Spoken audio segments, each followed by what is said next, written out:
Well, good evening everyone. My name is Doug Chipman, Mayor of the City of Clarence, and I welcome you all to this council meeting for tonight.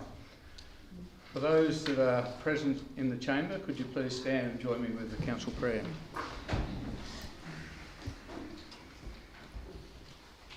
Almighty God, we humbly beseech thee to vouchsafe thy blessing upon this council. Direct and prosper its deliberations to the advancement of thy glory and the true welfare of the people of the City of Clarence. Amen. I'd like to acknowledge the Tasmanian Aboriginal community as the traditional custodians of the land that we're meeting on tonight, and pay our respects to elders past and present. Also advise that we are live streaming this meeting via YouTube, and a full copy of the agenda is on Council's website. Thank you.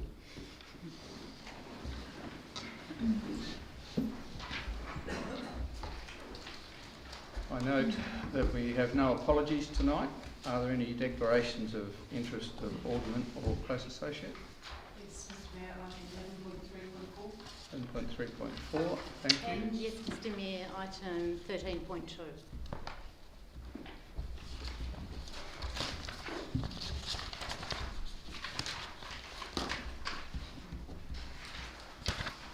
Thank you. I'd like to move through the starred items as a group and deal with them as an omnibus motion at the end for the sake of convenience. I'll do those one by one, and there'll be opportunity for comment obviously on each one as we move through them. Firstly, item 2, the confirmation of minutes for the 18th of January 21 as circulated, be taken as read and confirmed. Alderman Plomley, are you happy? Have you got any comment on that, or we'll deal with it later if that's okay? Sure. Yep. Mayor's communication. I have a couple of points to make. Firstly, on behalf of Council, I have written a letter of congratulations to one of our community members, Grace Tame, on her selection as Australian of the Year. Something we can be all very proud of, and I've expressed that. Secondly, I'd like to table the appointments for the preceding period. I'm happy to take any questions on those in due course, of course, but probably one of most interest to Council and germane to tonight's meeting is that on the 4th of February, 4th of February? Sorry. First? What date? Was it the 4th that we met with Shamrock? Last one. Yeah, that's right. And I have circulated a copy of the record of conversation to that via email. Significantly, from that, Shamrock is presently pressing ahead with discussions with the General Manager in regarding the conditions that Council would like to see in regard to an extension, and they are conscious of the fact that Council's seeking greater comfort and clarification as to the project. Secondly, the status of the draft UTAS collaboration agreement has not progressed in the last 6 months. And thirdly, neither has the hotel operator agreement. It's on hold until the position with UTAS has been resolved. UTAS has reviewed its modelling assumptions and has concluded that the outlook for the project is deteriorating rather than improving at this time, basically because of the international student situation and the COVID situation associated with that. I am, of course, as ever, happy to take any questions on that, but there has been a copy of that circulated. Alderman James. Thank you, Mr Mayor. Look, my question to you is, at a council workshop on the 1st of February 2021, the General Manager informed us that on the 6th of the 1st, 2021, Shamrock formally advised that the Board would not agree to proposed conditions of the Council's decision of the 21st of the 12th, 2021. When did the General Manager advise you, Mr Mayor, of the Board's letter of the 6th of January 2021? To my recollection, it would have been around Australia Day, but General Manager, have you got any, can you give us any light on that? Thank you, Mayor. No, the advice was around that time of the 6th of January, but at that point in time we had a number of follow-up meetings with Shamroad, and it wasn't until just prior to Australia Day that the circumstances couldn't be resolved. So around the 6th I was hopeful that through negotiation the issue would be resolved, and by around the 24th or 25th I was of a view that it couldn't be. Thanks, General Manager. Yeah, that is my recollection as well. So it was the 28th of January that you were informed by the General Manager of the letter of the 6th of January 2021? No, I was informed around Australia Day that the General Manager was unlikely to reach satisfaction with his negotiations, and that would have to come back to Council. I think that would be... Sorry, just to be clear, the dates are the 6th of January. We had discussions with Shamroad prior to the 6th of January, bearing in mind Christmas, and on the 6th of January we received the letter advising that they had concerns. From the 6th of January to just prior to Australia Day, we held further discussions to try and resolve those concerns. Around the 24th or 25th, in that few days before the Australia Day period, I came to the view that some of the changes that were being sought were material and in conflict with Council's decision, and at that point I advised the Mayor that I could proceed no further and that the matter would come back to Council. Yes, so just on that, sorry to delve into this, but look, this seems to me that you were not informed of the letter of the 6th of January 2021. No, look, it's clear that I was informed of the letter. Yes, and my memory's been jogged in that regard. yes. But I thought you were referring to when it became obvious that we'd need to... No, my question to you, Mr Mayor, was when were you advised of the letter Sure. of the date of the 6th of January 2021? All right. And it confirmed that you were advised not long after that date it was received. Sure. So why did you not at least have a meeting of the elected representatives of Clarence to discuss that there were some matters that may need to be considered? Why wasn't that done, and why was it basically left until the 1st of February 2021 at a workshop when we learned for the first time, Mr Mayor, that there were that Shamroad had rejected the conditions of the decision of the 20th of December 2020. It wasn't clear until around about Australia Day that the General Manager had concluded that things weren't going too well and it'd have to come back to Council. And that was the point at which Council needed to be involved. Up until then, there were best endeavours from the General Manager to achieve an outcome. So there wasn't anything really to report back to the Alderman, in my view. Yes. Alderman Mulder. Mr Mayor, on what date or at what point were we formally advised that Shamroad rejected our conditional extension? General Manager. Thank you. The 6th of January letter essentially says, in my view, that the board wasn't content with the conditions that we proposed to put up on the sale and development agreement. The important point to note is that Council's decision of the 21st of December, recommendation D, provided me with authority to do the things that I felt necessary to bring the matter to a conclusion after making the offer of the extension with conditions. And it wasn't until just prior to Australia Day that I formed the view that I could take that no further. So it was a process of negotiation. It wasn't a case that Shamroad had made a decision that it couldn't go any further. They advised us that they weren't happy with that arrangement, and I couldn't negotiate it to a point where we could reach a mutual agreement. That's the point I got to prior to Australia Day. And when was, I think Alderman Mulder's interested in, when I think we put together the agenda fairly shortly after that? It was, we started working on the agenda just prior to the 1st of February workshop, so in a few days before the 1st of February workshop, and then put the finishing touches to it in the days after that workshop. All right, look, unless there's some point of It's a clarification pursuing this on that issue, further. Mr Mayor, and I am asking questions, I'm not making speeches. Sure.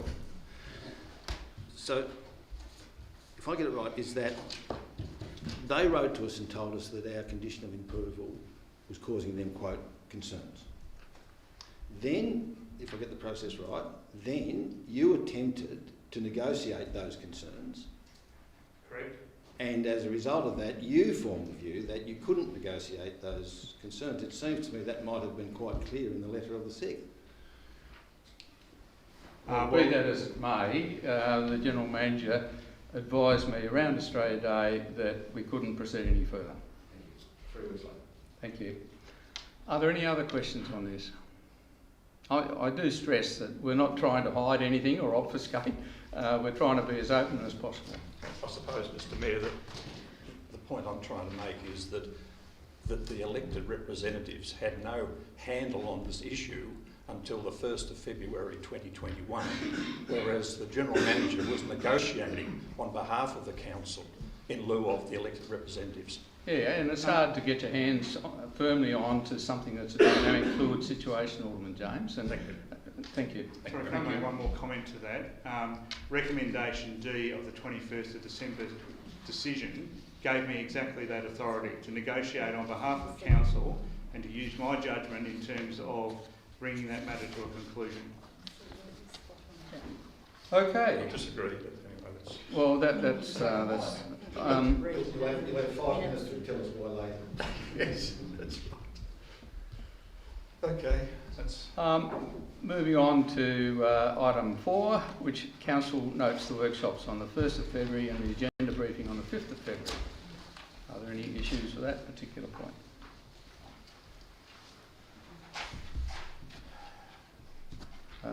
Tabling of petitions, there are none on the agenda. The General Manager doesn't have any. Are there any? Sorry, Mayor, I do have one petition that we received late today. Right. It's 548 signatories. I'll just read it out if that's okay. We, the undersigned, petition the Mayor and Aldermen of Clarence City Council to maintain the infrastructure status quo of the South Arm Skate Park by not installing a berm/fence or wall. Immediately start designing a modified play space and surrounds following the most recent community consultation of the South Arm Oval Master Plan, funding the building of the new play space in Council's 21-22 budget.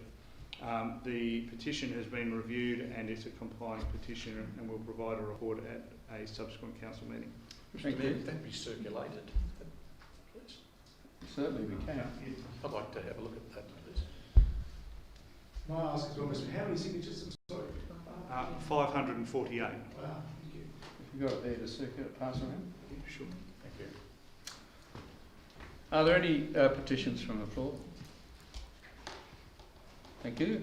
Moving on to item 10, reports from outside bodies.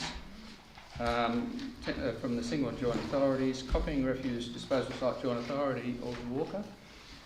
As per the agenda, you can see not a whole lot of documentation. I can talk with some excitement that there's a strategic planning day coming up soon, which I'll be partaking with SWS, and also the quarterly meeting is this week. Thanks very much, Alderman Walker. Question? May I just ask a question? Because I'm just looking at the petition. May we have a breakdown of where signatories came from? Because I noticed Toowoomba and Brisbane and various other places, so that might be useful in the report. Thank you, Alderman Warren. That's a good suggestion, and I'm sure that when it comes back to Council, that can be included. Okay, next item under single and joint authority reports, Tasmanian Water Corporation. Included in the agenda is the quarterly report to the 31st of December. I'd also like to advise that the owners' representative were given an oral briefing on the 3rd and 4th of February. My apologies. And also that we've been advised by Taswater that they're going to pay $5 million dividend to the owners effective straight away. And for Council, that will involve a dividend of $517,500. Taswater also are hopeful, but not absolutely certain yet, that we might receive another in June. Questions? Yeah, on that issue, is the result of that better than expected performance as a result of the fact that the impacts of COVID were ameliorated to a sufficient point that they weren't as bad as had been projected? That's exactly right. The bad debt situation was much better than expected, and the request for support to small business was much less than expected. So, as we have found as a council, the impact of COVID-19 has been much less severe than originally thought.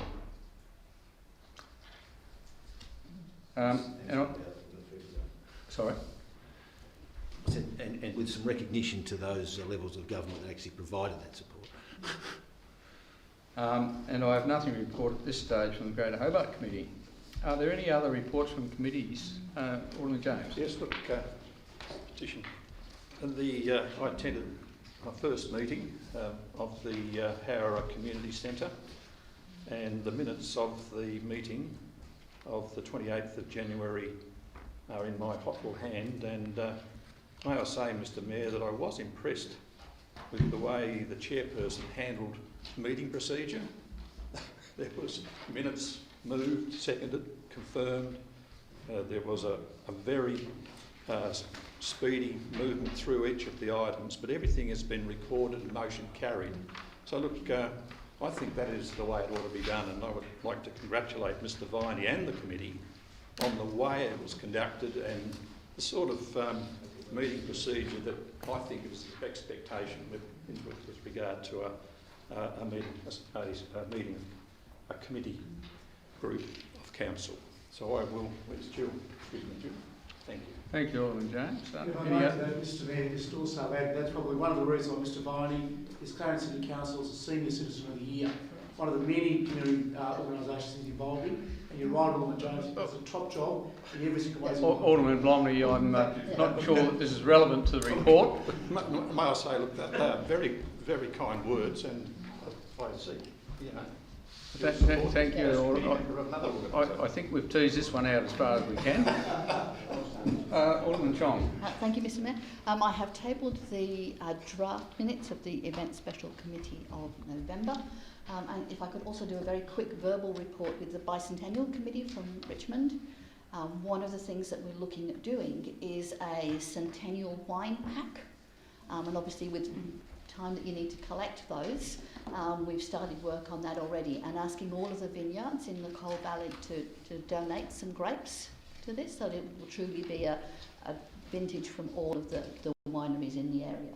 And we're looking at a Riesling, a Pinot and a Sparkling. So, should be good. Are there any other reports? Okay, finally, under the start items, the weekly briefing reports, the information contained in the reports for 18th and 25th of January and the 1st of February be noted. Questions on the weekly briefing reports? In that case, could I have a mover that all the officers' recommendations be there? Alderman Blomley, second Alderman Kennedy. All those in favour? Carried unanimously, thank you. Moving back now to item 7, public question time. We have one question on notice from Mr Chris Bourne, General Manager. If you're able to provide a response to that, please. Thank you, Mayor. Mr Bourne's 3 questions are fairly lengthy. Is it okay to take those as read? Take them as read, but are you in a position to provide an answer? Yes, I am. The answer to the questions is as follows. The car park at Wentworth Park Sports Ground is there to service the sports fields. Ancillary to that is access to the foreshore trail. Given the nature of the grounds, including that they need to be closed for maintenance on a regular basis, it is appropriate that the sports ground car park be gated and that the ground be secured at night. As indicated in my previous response to Mr Boron's question on notice, Council does not gate car parks to public park areas. We have made internal and external inquiries regarding alleged hooning in the area. There is no complaint evidence that hooning is a regular or systematic occurrence. There are no reports to rangers or police that we are aware of. Sorry, there's more. In respect to illegal camping, parking of camping vehicles and caravans is permitted in the street provided those vehicles are registered and do not exceed 7.5 metres in length. It is not permitted to live in a caravan parked on the street. In the past year we have a record of only one person camping in the area. That person was asked to move on and did so. Thank you. Thank you. Moving on to answers to previous questions on notice. I notice there's a response by in the minutes for Mrs Marsh's question. Take that as read. And questions without notice, we have 4 of those. General Manager. Thank you, Mayor. The first question is from Bree Hunter.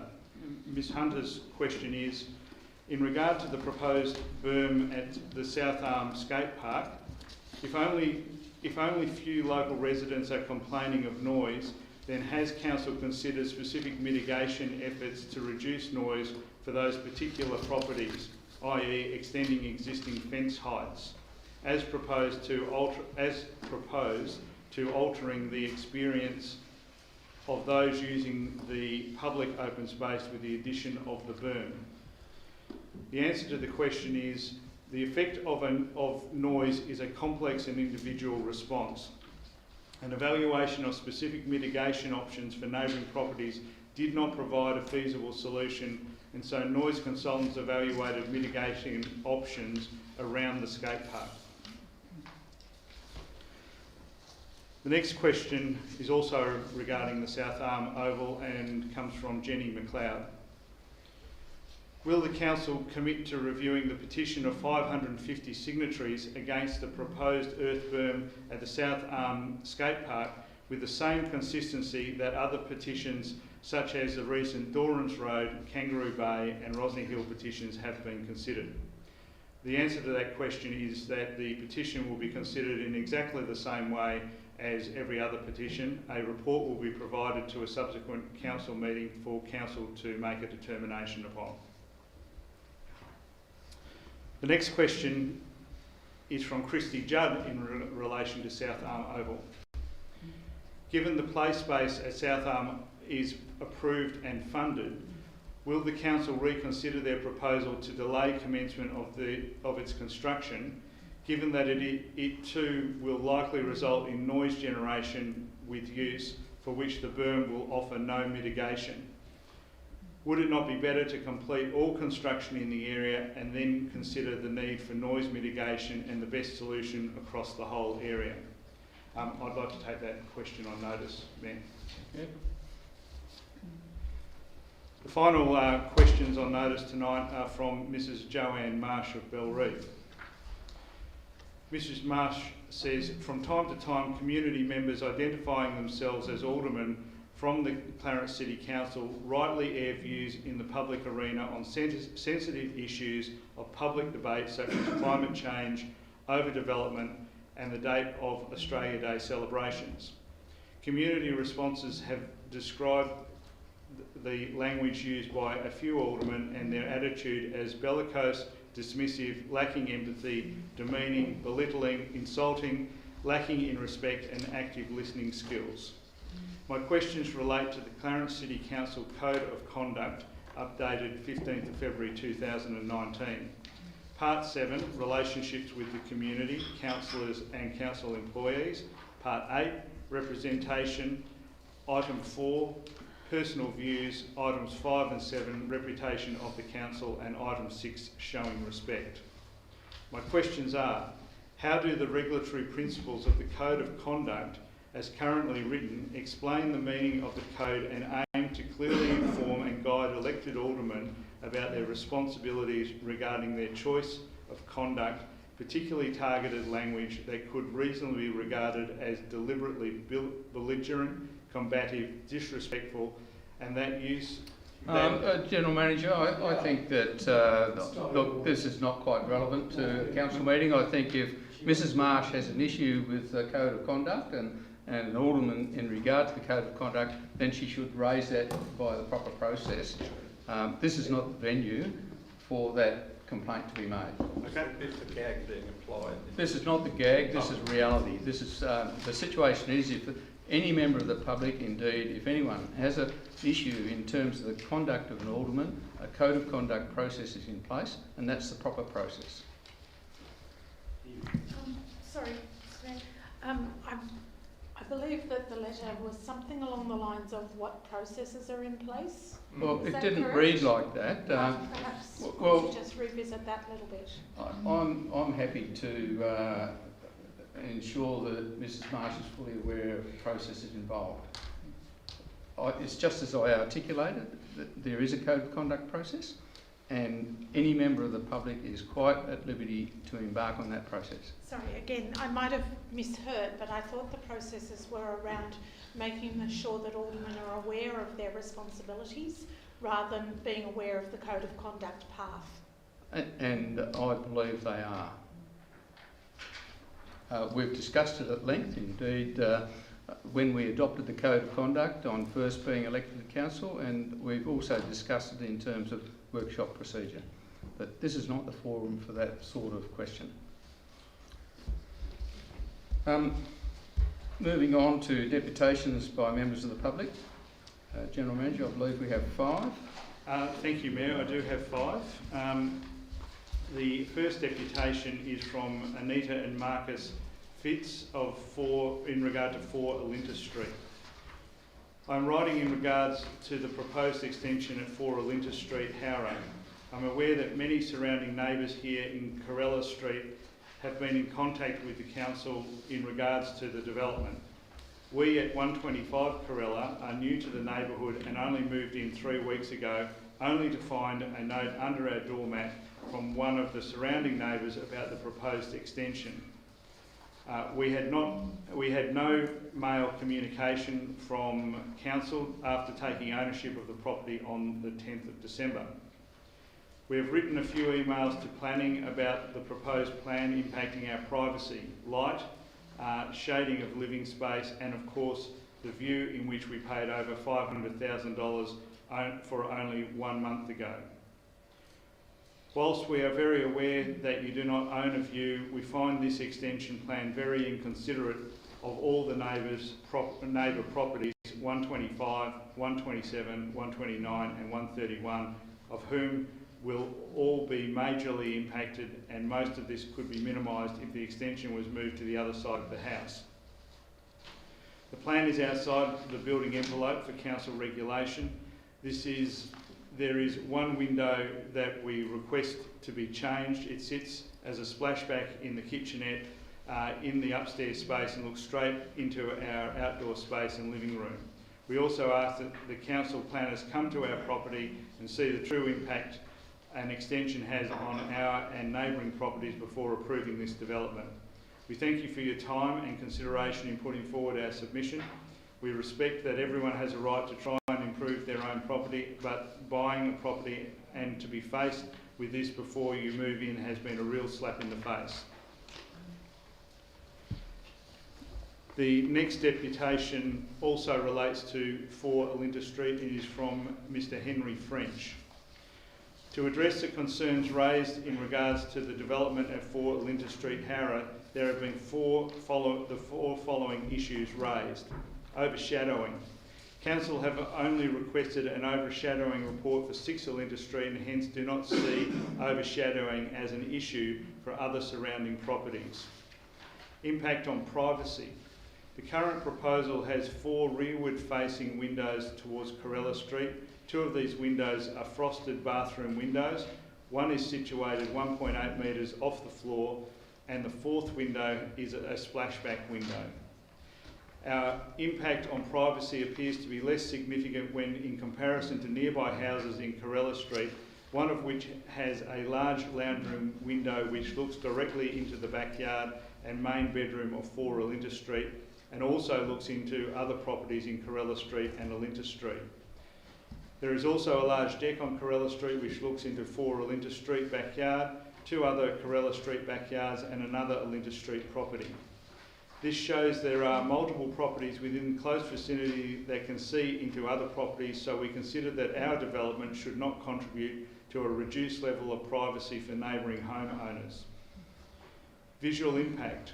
The chosen colour is Monument by Colorbond, which has become a popular colour in new builds and extensions, which is a similar colour to other Corella Street properties currently in the process of painting their second level. The design of our extension is similar to the same Corella Street property which has been subsequently approved by the council. Impact on property values. Having undertaken consultation with a leading Eastern Shore real estate, our proposed development should increase the value of our home and therefore increase the value of properties in the area. There is also clear evidence the council has approved other properties in the area which have completely blocked the outlook from properties in Olinda Street and Tranmere Road. Our development does not block views in their entirety, therefore having less impact on the outlook of neighbouring properties. We feel we've been considerate of our neighbours with our proposed development, and we would like this to be our family home for many years to come.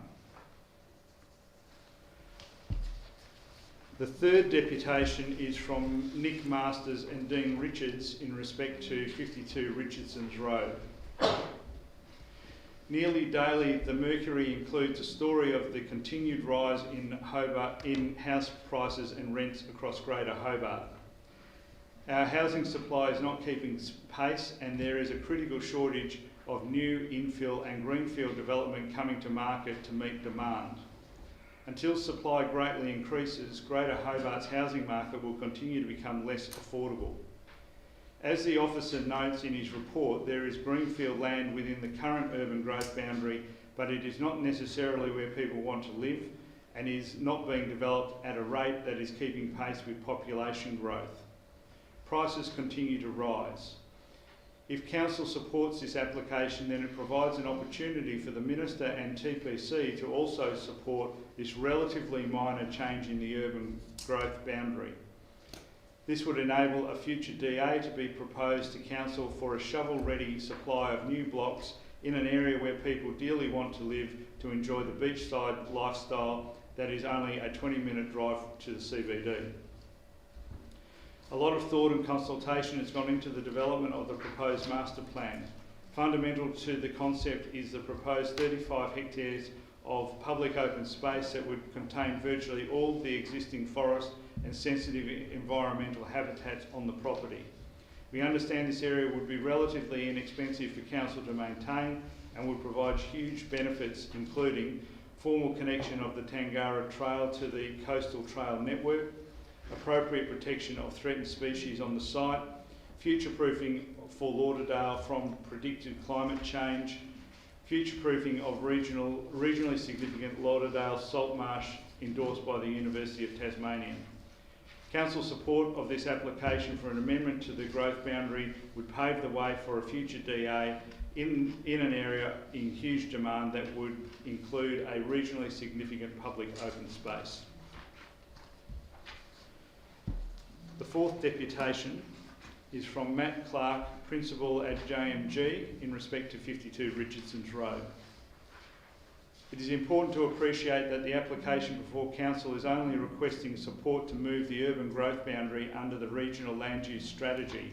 It is not a rezoning or subdivision application. The level of detail in our application needs to cover both the urban growth boundary but also demonstrate that a future rezoning subdivision could work. The recommendation of the officers to defer consideration of urban expansion to a future review of the Regional Land Use Strategy is understandable, but the reality is the strategy has not been comprehensively updated since its inception in 2011. Any significant rezonings will be deferred until the Metropolitan Plan and subsequent Regional Land Use Strategy review is complete.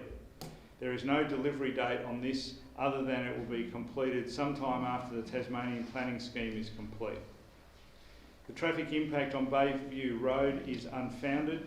The traffic impact assessment, which included modelling of roads and intersections, concludes traffic volumes will not create any operational issues along each of the three roads, including junctions at Forest Hill Road, Richardson's Road and Bayview Road.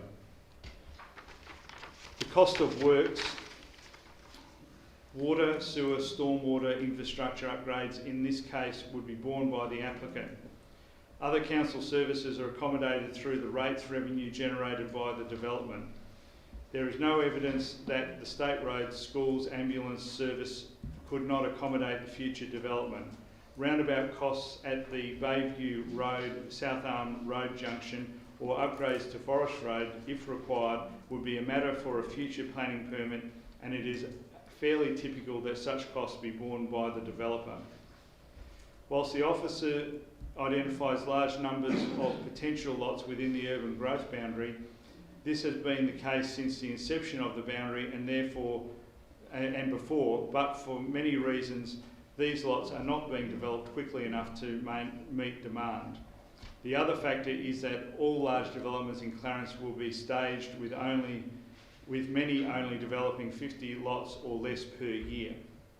Should Council support the request, this will allow the consultation process with the TPC, planning authorities within the region and state service agencies and authorities to occur. Once this has occurred, the Minister can assess the merits of the change to the urban growth boundary. The final deputation tonight is from Mr Richard Benjamin in relation to 52 Richardson's Road as well. I write to the Council today as a concerned Lauderdale resident and as the owner of a property immediately adjacent to the proposed 155 lot subdivision. In the first instance, my concern relates to the lack of community consultation. I'm now aware that there is information about the rezoning application on the Council website, but I was only advised of this yesterday by a neighbour, and I have only today been able to access the Council's report and recommendations that the proposal is not supported. And the report is both lengthy and complex. I understand there is no statutory requirement for a consultation, but with a development of this size and scope, it is apparent that the process is critical for a wide range of reasons, particularly involving the current local residents as major stakeholders. Does the Council believe that the current process of community consultation regarding rezoning is appropriate, and are there any alternative pathways? Second, current zoning of the area for environmental living includes a range of regulations regarding non-residential use, visitor accommodation, building height, setback and design. If the area is rezoned to general residential, will any of the environmental regulations remain? I ask this question because any potential subdivision in this area should perhaps not be treated like a general residential suburb because of the particular location and setting. Finally, what is the relevance in the application of the alternative road lot layout below the 65 metre contour level, and why is it not reflected in the proposed amendment to the urban growth boundary or the foreshadowed section 43A rezoning and subdivision proposal? A previous concept for the development, I believe, included a green belt between all current Lauderdale residents and the proposed subdivision, which may be consistent with the alternative road lot layout. Thank you for including my questions in this evening's meeting. Thanks, General Manager. Moving on to item 9, motions on notice of motion. Alderman Mulder. Thank you, Mr Mayor, and I move I think it's the third version, circulated version of my motion, as it appears on the screen. Do I have a seconder, please? Alderman James, thank you. Let's be absolutely clear. The context of the national conversation to which the Premier refers is the growing change the date rallies. January the 26th is not okay. A ceremony in the sand doesn't conquer a whole land, and even if it did, then it was ruled from London. It is not the day we became a nation. January the 26th does not recognise the diversity that makes us what we are. Our nation is not defined by colonisation, but by our diversity and the richness of cultures. We are one, and we are many, and from all the lands on earth we come, including this one. As the world's most successful multicultural nation, we celebrate many cultures, and we have learned that there is strength and richness in that diversity. That is not to say that one culture can impose its beliefs or practices on others, or that immigrants or the indigenous should assimilate into the dominant culture. Diverse heritages and cultures enrich our land, they do not threaten it. The founding of the colony of New South Wales brought this country many benefits. We are thankful for the constitution of monarchy, the sovereignty of parliament and the rule of law. These institutions had their origins in my heritage. 100 years before 1788, William of Orange ascended the English throne, and the bloody conquests of Catholics, Irish and Scots are symbolised in their incorporation into the flag, into the Union Jack, of their flags of the Union Jack. That was the flag that was toasted by Captain Phillip at the ceremony in the sand. The date for celebrating our nation must be inclusive. A date all can look back on and say, that is the day we become a self-governing, independent and inclusive nation. Let's celebrate that. And the Aboriginal people were not included in our nation until the 1967 referendum. Celebrating any event prior to this excludes the Indigenous custodians, the longest continuing civilisation on earth. On January the 1st, 1901, by an act of the UK Parliament, Australia commenced the journey towards becoming an independent nation, the independent nation we are today. At Federation we began that journey, but we did not become self-governing until 1986, when an act of the Australian Parliament, not the British one, terminated the power of the UK government to legislate for Australia and terminated legal appeals to the Privy Council, thereby establishing the Australian High Court as the last court of appeal. On July the 4th, 1776, by an act of their own Congress, the United States declared independence from Britain. That is the day they celebrate their nationhood. On March the 3rd, 86, by an act of Parliament, our nation peacefully terminated the last vestiges of British dominion over Australia. That is the day we should celebrate our nationhood. And changing the date does not reject the British contribution or even undervalue it. Indeed, the British would join us in such a celebration. March the 3rd is a day we can all celebrate our independence. Alderman James. Yes, thank you, Mr Mayor. I flagged on Friday at the briefing that I would second the motion, and I have done so, but I will not be supporting the motion because I think it's more in the ambit of the Premier of Tasmania to be able to go and run this as part of his modus operandi as Premier of Tasmania and the leader of the government in the state. And if he agrees that there should be a national conversation about the date for Australia Day, then he should be taking the initiative and spearheading this whole process, rather than at the moment having this sort of motion, which is fairly vague, because we do not know what the Premier was even contemplated, and whether or not it may have been just a comment made that at the time he was thinking about it. The other point is part 2, supports appropriate date that recognises Australia. Again, if there's going to be a debate, then let the state government, let the leader of this government take this sort of matter forward, and part 2 can be obviously included in this sort of think tank as and when it's going to be, and as when and if it actually gets off the ground in relation to this. I think that we have more important things to deal with in this place, and to determine at the moment as to whether we agree with the Premier or otherwise.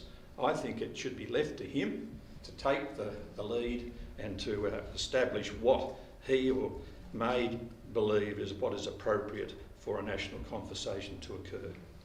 Thank you. Other speakers?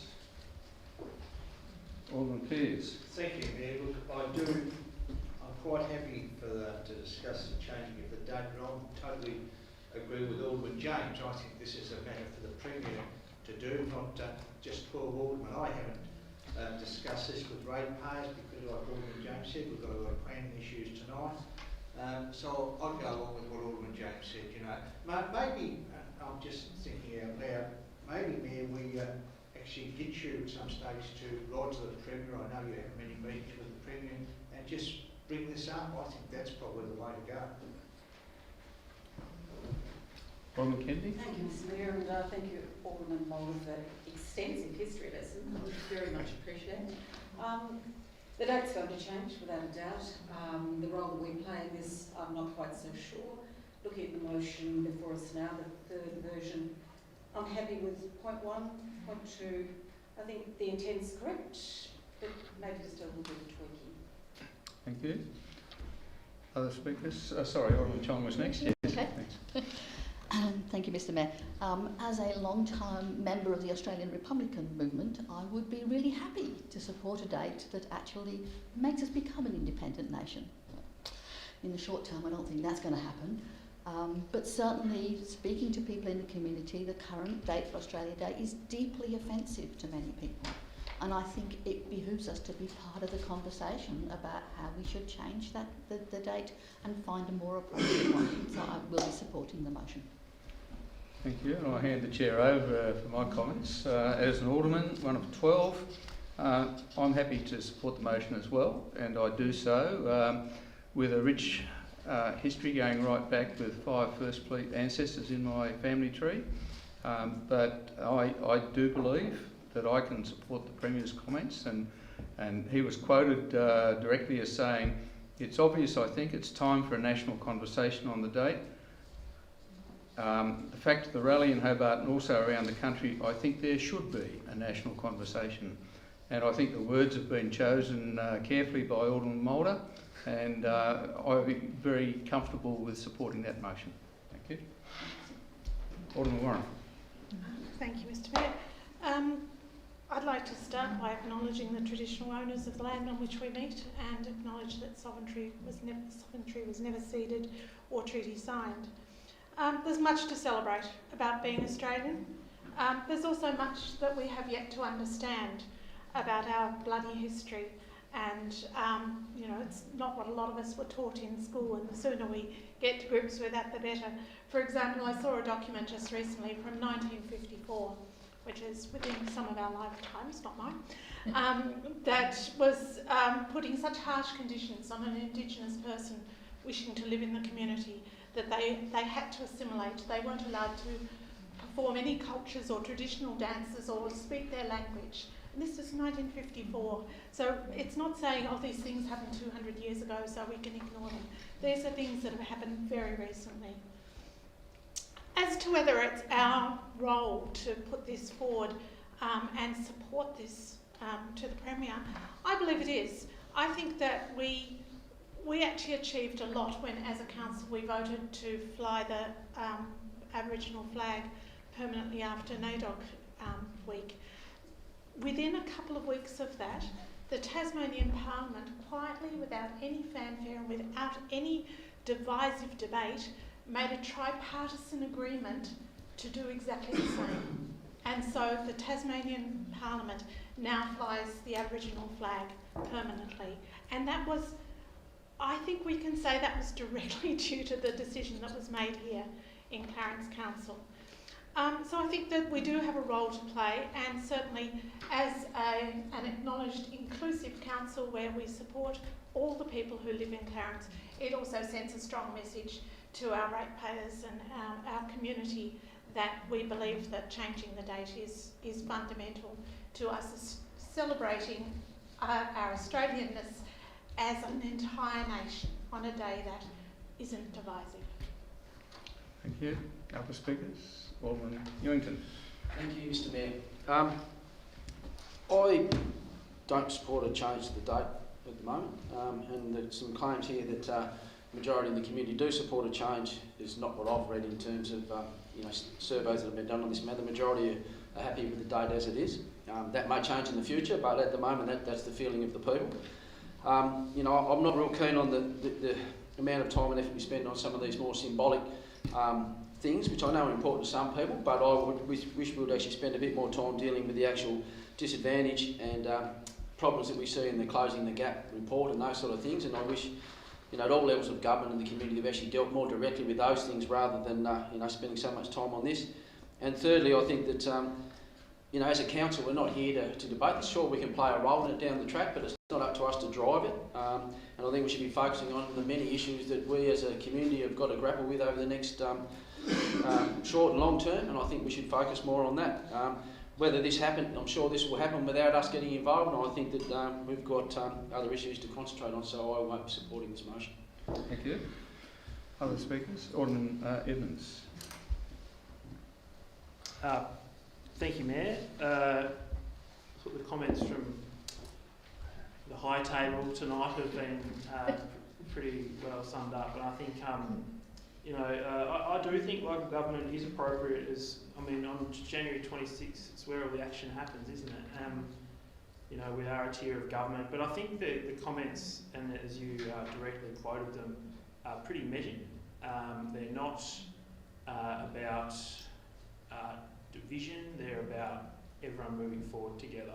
So I think when someone, you know, from the conservative side of politics sticks their neck out like that, I think it's appropriate to slowly usher them along. So I'm happy to support this motion. There's a lot of other comments you could make about the issue more broadly, but I think it is just about the conversation, the fact that there is, yes, in Tasmania there's a position where our entire state parliament, or at least the leaders, do see that this is something that can be taken forward. I don't see why we can't help that out the gate and see what comes of it. Thank you. Other speakers? Alderman Walker. Yeah, thank you, Mr. Mayor. I don't have an abundance of goodwill to council straying into areas outside their own community's purview, and we often do become a forum of convenience. This motion, however, is within our community's purview. It is not outside our remit. The fact is, when it comes to Australia Day events and ceremonies, local governments across the nation do the lion's share of the work. It's well and truly in our sphere. Clarence having an opinion and or position is something that we should be able to do, and we should be confident to do. So I totally support point 1 of this motion. It's not really here or there whether points 1 wording should be agree, endorse or fully support. I believe we should be voting on this motion ad seriatim though, because I would hope to get at least 10 aldermen agreeing to point 1. I will elaborate shortly or soon, but I personally do not believe that the 26th of January is the right date for Australia Day. I'm not as confident that point 2 will get the support, and I won't, and I guess, you know, I would foreshadow that if it is unsuccessful, that I would be doing some work between now and the next meeting on another motion. As far as point 2 goes, appropriate is a word that's almost synonymous with satisfactory, and I don't want a satisfactory date. I want the best date, and that can come through a national conversation. Sovereign, independent and federal are probably not most people's key metrics for an Australia Day, and a case could probably be made that Australia is presently only one of those 3 things. But this is the motion before us, and I guess rather than semantics, people should probably focus on intent. If the motion is unsuccessful, as I said, I foreshadowed that if it was unsuccessful, I'd work with others to work out a more tangible way to advance the issue.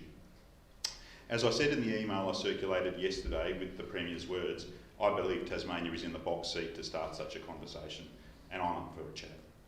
So our focus should be something around determining what is the best date to recognise Australia.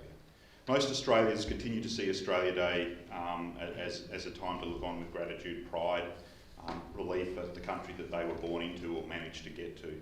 In recent times though, January 26 has become a day where people are increasingly talking at each other rather than to each other. And I think it doesn't take much of a great modicum of insight to understand why many First Australians find the date, to put it mildly, problematic. The lefty Ipsos McKay pollsters and the surveys from the righty IPA have both showed that around 70% at the moment don't see a need to change the date. And maybe that is correct, but I suspect it's more a proxy of people saying they're fond of Australia and don't go much for people excessively dunking on it. I suspect this number is likely to be quite fluid and will change markedly when a national conversation is held about what other dates might be better.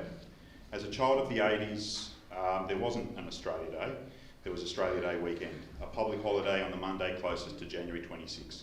I don't recall a strong undercurrent for change in 1994 when then Prime Minister Keating enshrined 26 January as the date Australia Day will be celebrated and the public holiday would fall on.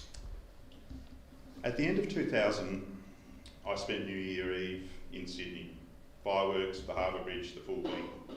When I got up on January 1, 2001, I found out in passing that Prime Minister John Howard was addressing the Centenary of Federation event at Centennial Park, literally a block from where I was standing.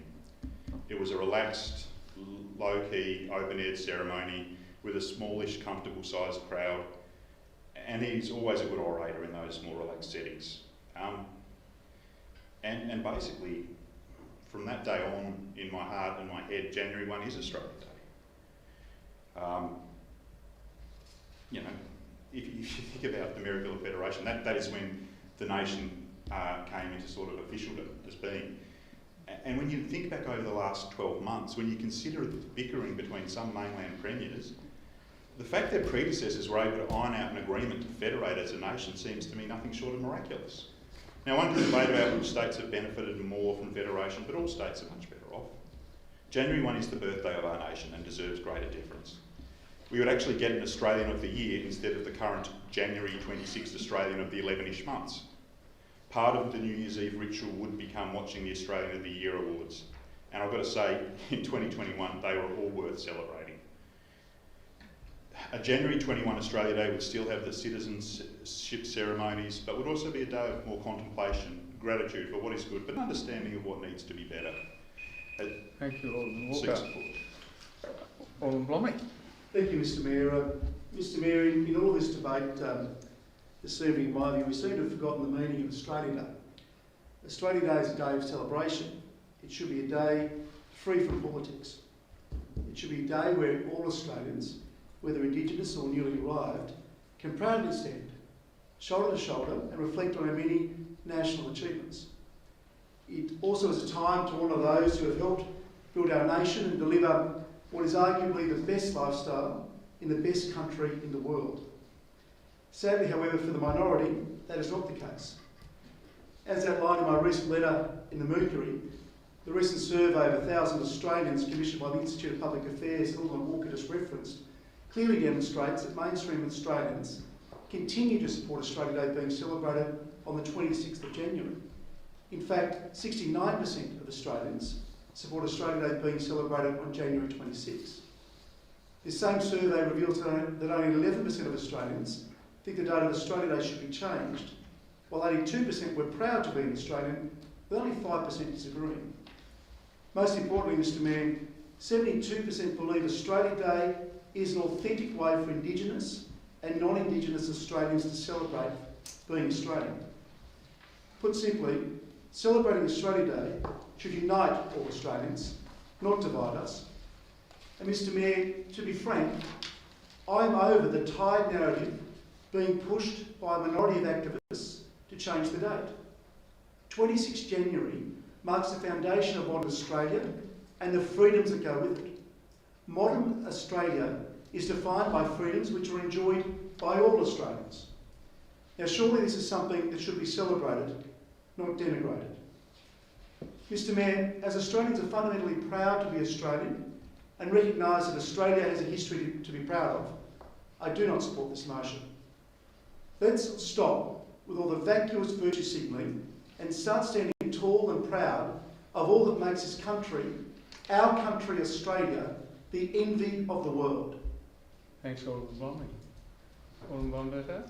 Thank you, Mr Mayor. Mr Mayor, Alderman Mulder has had a very interesting slant on the debate of changing the date that Australia Day is celebrated. And that's my understanding, and of some aldermen that are far more versed than I in following political debates, that the media representations and reports have actually noted that the Premier advised that he believes there should be a national conversation, and a number of aldermen have actually commented on that tonight. I'm therefore assuming that a national conversation would actually be conducted at a national level. And if not from the federal government's perspective, perhaps at the state government level, as was suggested by some of the aldermen. Having done no formal community engagement in Clarence, I don't feel in a position to support this motion. We actually believe strongly, all of us around the table, in relation to community consultation. We haven't consulted in relation to what's been put forward here. As far as I'm concerned, if council is to be involved in the national conversation, then we first need to consult our community to get some tangible points and suggestions to put forward. I won't be supporting the motion. Thank you. Thank you. Alderman Mulder, right a reply. Thank you, Mr Mayor. Anyone would think that the motion said that council supports making Australia Day the 3rd of March. That is not what the motion says. That was my contribution to the conversation. In regards to the appropriate date, I mean, you can read whatever you like into the appropriate date, but the appropriate date would arise from that national conversation, including mine and anyone else's here's contribution to that. This motion is about indicating support for the Premier's idea of a national conversation. And the more support the Premier gets from that, from community organisations, from all levels of government and from and his colleagues in the Parliament, from the Labor Premier, from the Labor opposition leader and the leader of the Greens, you know, the more support he gets from within Tasmania, including support from councils like ours, for the conversation to occur, then it is. Now, the conversation is not what we're having now. We are supporting the having of that conversation. And I gave some reasons why I thought that conversation should occur and why I thought January the 1st and January the 26th weren't appropriate. Alderman Walker disagrees, but I think we need to get ourselves down to this. This is not having the conversation. This is supporting a national conversation. And to think that a national conversation only occurs in Canberra is missing the point of what Australia is. The conversation has to occur at the individual level, at the public level, at the local government level, at the organisational level, in the classic barbecues, whatever. So this motion is about picking up on this growing movement of people who, with real concerns about the appropriateness of Australia Day being celebrated on January the 26th. So I really ask everyone to step back.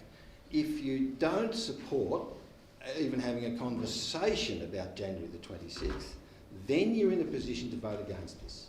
But if you're open to a conversation, if you think the national conversation, as the Premier himself called, in response to the Change the Day rallies, then I think you should vote for this motion so that we can indicate our support for the national conversation, and that, and as a result of that, we may or may not at a later date come up with a council, considered date. But that will only be after the national conversation. That will only be after all the other conversations have had. And my contribution should be seen as simply kicking off that debate as to the historical reasons why I don't think January the 26th is appropriate. You can agree or disagree with me, but the only way you can vote against this is if you don't think the conversation should occur at all, or you think we don't have any place in that. Thank you, Alderman Mulder. So the motion is as depicted on the board. All those in favour? Against? Motion is carried. Thank you. Moving on to 11, there are no petitions to consider from the previous council meetings, so we move, and council is now going to sit as a planning authority under LUPA. The first planning item is 11.3.1. It's a development application East Erwin Highway in the vicinity of Candos Drive and Otago Bay Road for upgrades there. Thank you, Alderman Bromley. Do I have a seconder? Thank you, Alderman Newington. Alderman Blomley. Thank you, Mr Mayor. This is very straightforward from my reading. Therefore it's been recommended for conditional approval. I think the sooner this occurs, the better for everyone that enjoys that part of the Eastern Highway. So very happy to move the motion this evening. Thank you. Alderman Yurican.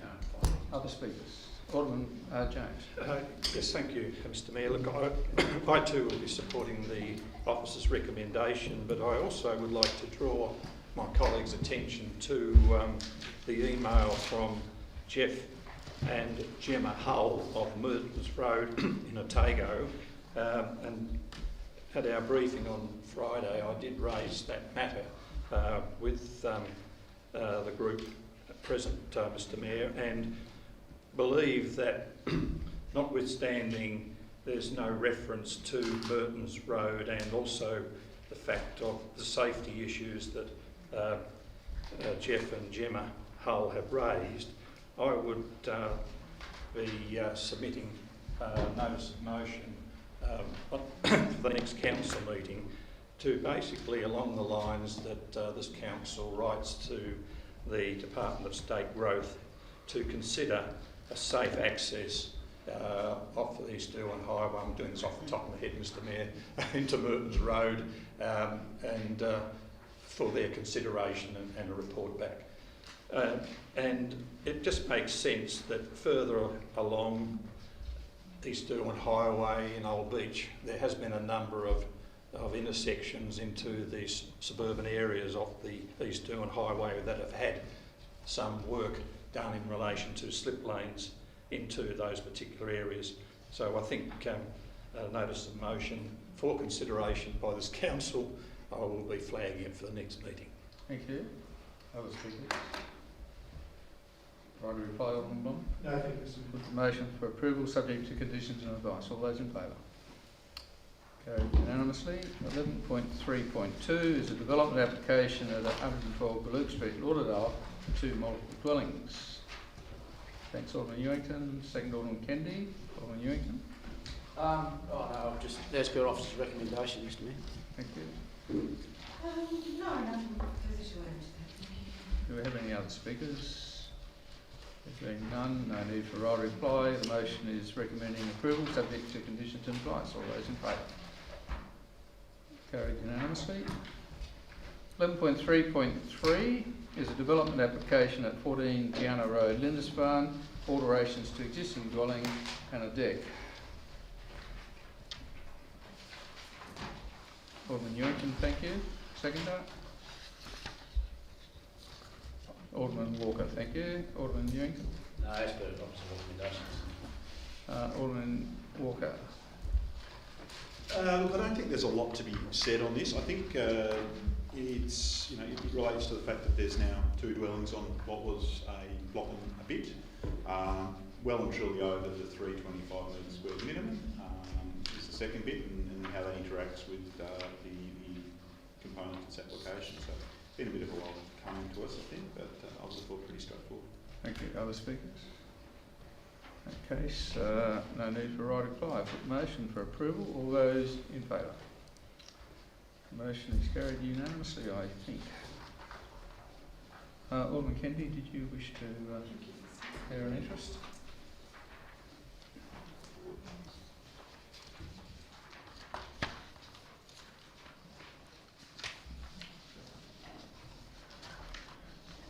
So the 11.3.4 is a development application at 4 Leicester Street, Harrow, additions and alterations to a dwelling. Do I have a mover and a seconder, please? Move, Alderman Pearce, thank you.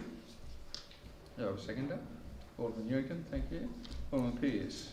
Thank you, Mayor. Look, I went and had a look at this, and I can see why, like some of the people did object, but the thing that worries me, Mayor, that the addition is only 6.3 metres high, and the applicant can go to 8.5. So that sort of really worries me. If you start refusing it, they can come back with another alternate plan where it's up 8.5, which is really going to, disadvantage the neighbours. So why 6.3? And looking at it, Mayor, I'm really happy with it. Thank you. Alderman Ewington. Just adding to that, which I think is a good point. I mean, you know, we've had a few situations where we've knocked back a couple of things that were approved by the staff or recommended for approval, and it's come back and bit us on the you-know-where.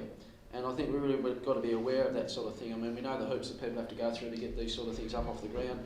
And while, you know, you can understand that the people most adjacent to it may be a little bit concerned, at the end of the day, the planning scheme's there, it sets out the rules, and if it complies and the staff's recommend that it should be approved, I think we should be backing them on this decision and approving this one. Thank you. Other speakers? Alderman James? Yes, thank you, Mr Mayor. Look, I will not be supporting this, the officer's recommendation. There's a number of matters that have been raised, not only in the representatives' comments that were provided to us earlier this evening, but also from obviously having a look at the proposal and also noting that it's outside the building envelope. Now, again, the reason for that is that this bulk and scale of this particular development is actually almost the length of that particular property, and the basic on page 127, the proposed extension would have a 3.1 metre setback from the rear boundary and a 0.81 metre setback from the west side boundary, which is basically almost up against the fence, and by that very nature of 0.81 metres, it is outside the building envelope because there are setbacks that are required in relation to it. Okay, the height is not an issue, and we have accepted that. But as far as overshadowing is concerned, on page 128, it says, and I quote, at Roman numeral 2, it's, excuse me, the property at 6 Elite Street has areas of private open space at the rear which exceed the minimum land area of 25 metres as required by the scheme.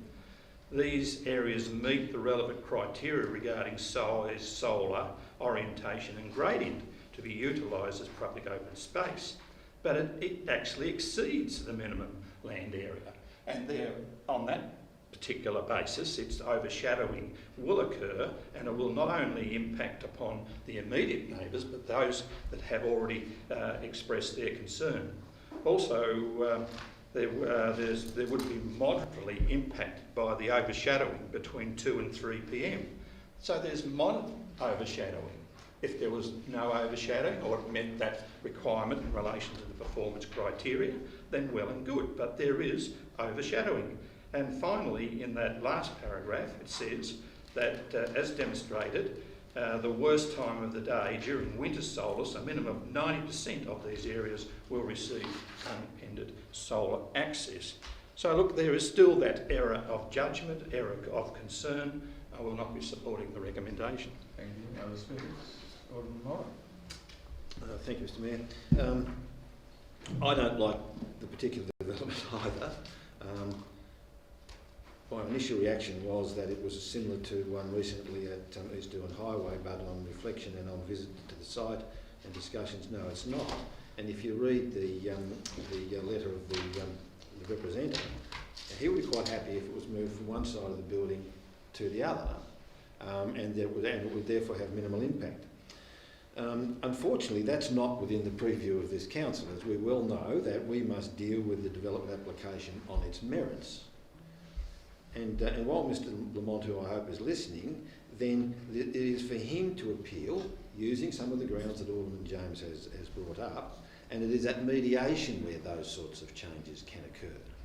So it's a question then of does this thing, as is occurring with the East Doohan Highway example, might I say, I really do wish that the people would do some consultation with their neighbours before they submit these applications, because that would then, those issues about, well, not there but here might be acceptable, you could then look at those at the very early stage and say, well, maybe that should be the case. You know, I mean, it doesn't mean you have to agree with them, but at least you've taken the opportunity of getting their views, and maybe there's some ideas that could be further development. But that is not our role. Our role is to have a look at this and assess it on its merits. And I think Alderman Pearce raised an interesting point. Those who were around here some many years ago might recall the case in Parrow Court, where someone was going to put up a house one story which was actually impacting on someone's view. The neighbours over the thing objected, so to save time and trouble, they withdrew their development application, and 3 months later submitted one for two two-storey units that had twice the visual impact, matched the planning scheme, and as a result, I have to say to people, be careful what you ask for, right, when you're going down this path. But having said that, I think it's an eminently sensible suggestion, but it's not for me to take it up as to moving the thing. So, I'm in a situation where, although I don't like it, I am required, because I don't think that the grounds are sufficient for us to refuse the appeal. However, the representatives have a statutory right to lodge such an appeal. Other speakers?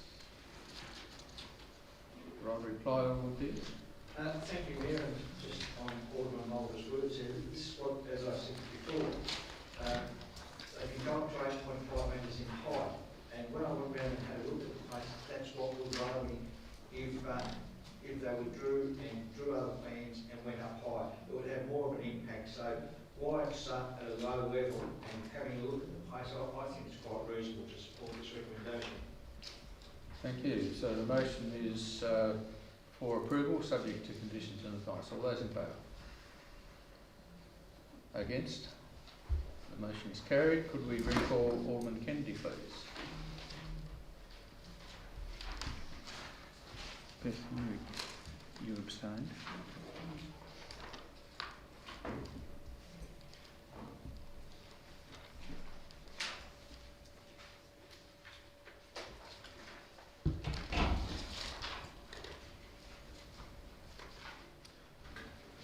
Thank you. Item 11.3.5 is a development application at 167 Blessington Street, South Arm, for two multiple dwellings. Thank you, Alderman Ewington. Seconder.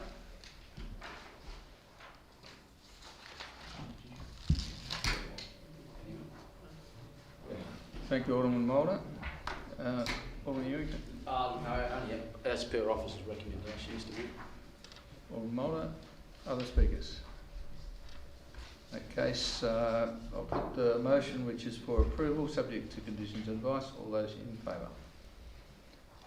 Carried unanimously.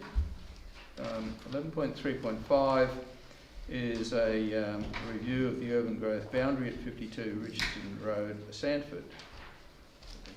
The recommendation is for us not to support a change. Do I have a bit of a seconder, please? I'll move that, Mr. Mayor. Thank you, Alderman Von Berto. Do I have a seconder? Alderman James, thank you. Alderman Von Berto. I don't think I need to speak on this, Mr. Mayor. The recommendation is extremely clear and should be supported, because at this point in time, we need to get clarity in relation to the Southern Tasmanian Regional Land Use Strategy, and the word premature describes the situation. So this is about strategic planning, and therefore we should focus on the strategy. So I don't think it needs a great deal of discussion, because the officers have put a great deal into the report and it is very clear. Thank you, Alderman James. Yes, look, following on from Alderman Von Berto, look, on page 172, the officers have confirmed, and it's widely known, Mr. Mayor, that the spruce is now in urgent need of review, and it was mentioned earlier this evening by one of the representatives that was first initiated in 2011, I believe. That's when it came mostly into effect. So look, we're dealing with many changes that have occurred in relation to the urban growth boundary. This council has taken on and followed through with a couple of issues, one of which I'm very proud of, Atkins Street, because at that time the council felt it was appropriate to go to the Minister and to follow the process. If we could stay on the issue at hand, please, Alderman James. Well, then it's coming to my next point, which I'd like to refer to in the agenda, Mr. Mayor, and that is the Department of State Growth's memorandum to the General Manager in which he says, yes, James Verrier, I quote, "The current proposal provides some justification for the need to expand the urban growth boundary in this location. However, we consider further analysis is required to better understand how the proposal relates to existing residential land supply and demand," unquote. I seek council support. Thank you. Alderman Ewington. Yeah, thank you, Mr Mayor. Look, I won't be supporting this motion to knock this one back. I've circulated an alternative motion to my colleagues, which supports the application and to let the Minister and the Planning Commission know that we want to get moving on this particular issue. Sure, we want clarity on this, but we also need to, politically actually tell them to pull their finger out and get on with doing this sooner rather than later. I mean, we know that this has been happening for a long period of time. There seems to be no real reason why some areas are inside the urban growth boundary and some areas are outside of that, which is a major issue that needs some clarification. When I look at this proposal, I know we've all received some emails the last couple of days from people that are concerned about it because of the lack of community consultation. And I think that one way to actually progress that through is to actually have this addressed, have it go through the process where the proponents have an opportunity to actually hear from the community, maybe modify some of the things that they've put forward, and for that to be progressed and to actually share with the community some of the benefits which I see clearly in this proposal. There's some the opportunity to gain a lot more public open space, I think, which would be a great addition to the local community and protect some of the sensitive habitat that's in that area, dealing with some of the traffic issues, which I think would be beneficial as well. And I think there's certainly some other degraded areas and contamination on the whole site that could be tidied up as part of this whole process. So, look, I won't be supporting knocking this one back, and I seriously encourage my fellow aldermen to do the same and then support an alternative motion which will actually deal with giving the community and the proponents an opportunity to actually address this one further. But more importantly, I think, is to send the message to the State Government and the Planning Commission that we need to get on with this and actually deal with the real issue that we keep talking about on a regular basis, which is housing affordability and the ability for people to go and buy a block of land. And while this might not be the block of land that they buy or the house that they buy, it creates an opening for somewhere to, if someone moves into this area, it creates an opening for someone else. And really, I mean, one of the main drivers of the price of things is supply and demand. And I think we've got to do everything we possibly can to encourage more land to become available. Thank you. Thank you. Other speakers? I did foreshadow the alternative. Thank you. I had assumed that, yeah. I think Alderman Walker, and then Warren, and then Moran. The officers are recommending refusal, so I guess a case has to be made for the alternative position. And we have dealt with a couple of other non-urban growth boundary amendment applications. I think as Alderman James mentioned, and I was supportive of them. And when we look back on those, they were right bang on the edge of regular residential lots, adjacent to the urban growth boundary. They were easily serviceable, and Mornington was a case of a textbook example of open pre-engagement, actually. If you look at how that process went. I think you can touch on this briefly in such a planning matter, because I do note that there is capacity at that feeder school in Warrane for those new blocks, as was the case in Rugby with the Atkinson Street application. And I'm not sure that the same can be said for the Lauderdale Primary School in its current case. So it's a side issue, but it's something worth noting. When we support an application through this process, it's not us saying we take no view whatsoever, we just want to go out and hear what people have to say and sort of go through a process. It is a tip of the hat towards it. I don't think you can say otherwise. But I would say to any local residents that would be tuning in tonight or later, that whilst the process wasn't a sign-off that we are dealing with now, and that there would have been consultation, I think we can all really understand how many of them feel like this is just something that's quite a substantive change and it's coming out of nowhere, as far as how they feel about it. Now, the two other examples I mentioned, they've gone through what is this current sort of limbo or mutated process. It's the structural workaround we now have in place, and that is because the urban growth boundary is now so dramatically out of date and in such desperate need of a comprehensive review. That review is urgent, but as per the officer's recommendation, that is also the place where application of this nature should be looked at. It should be integrated into such a process, because I think in the case of this one, it's far from straightforward, and again, it's of a scale and a scope that is well beyond minor. But until that happens, we are sort of stuck with the process that's in place, and as other applications may come forward, then we've just got to be judicious in how we look at them. So in this instance, I'm supporting the officer's approach. Thank you. Alderman Warren. Thank you, Mr Mayor. I'll also be supporting the officer's recommendation on this. As previously mentioned by one of my colleagues, the officers do a good job in putting together the report. They understand this area a lot better than we do. If they say it's premature, I'm happy to accept that. It is a strategy, a land use strategy that we're talking about, and if we add a bit here and a bit there and then a bit there, we're not being very strategic.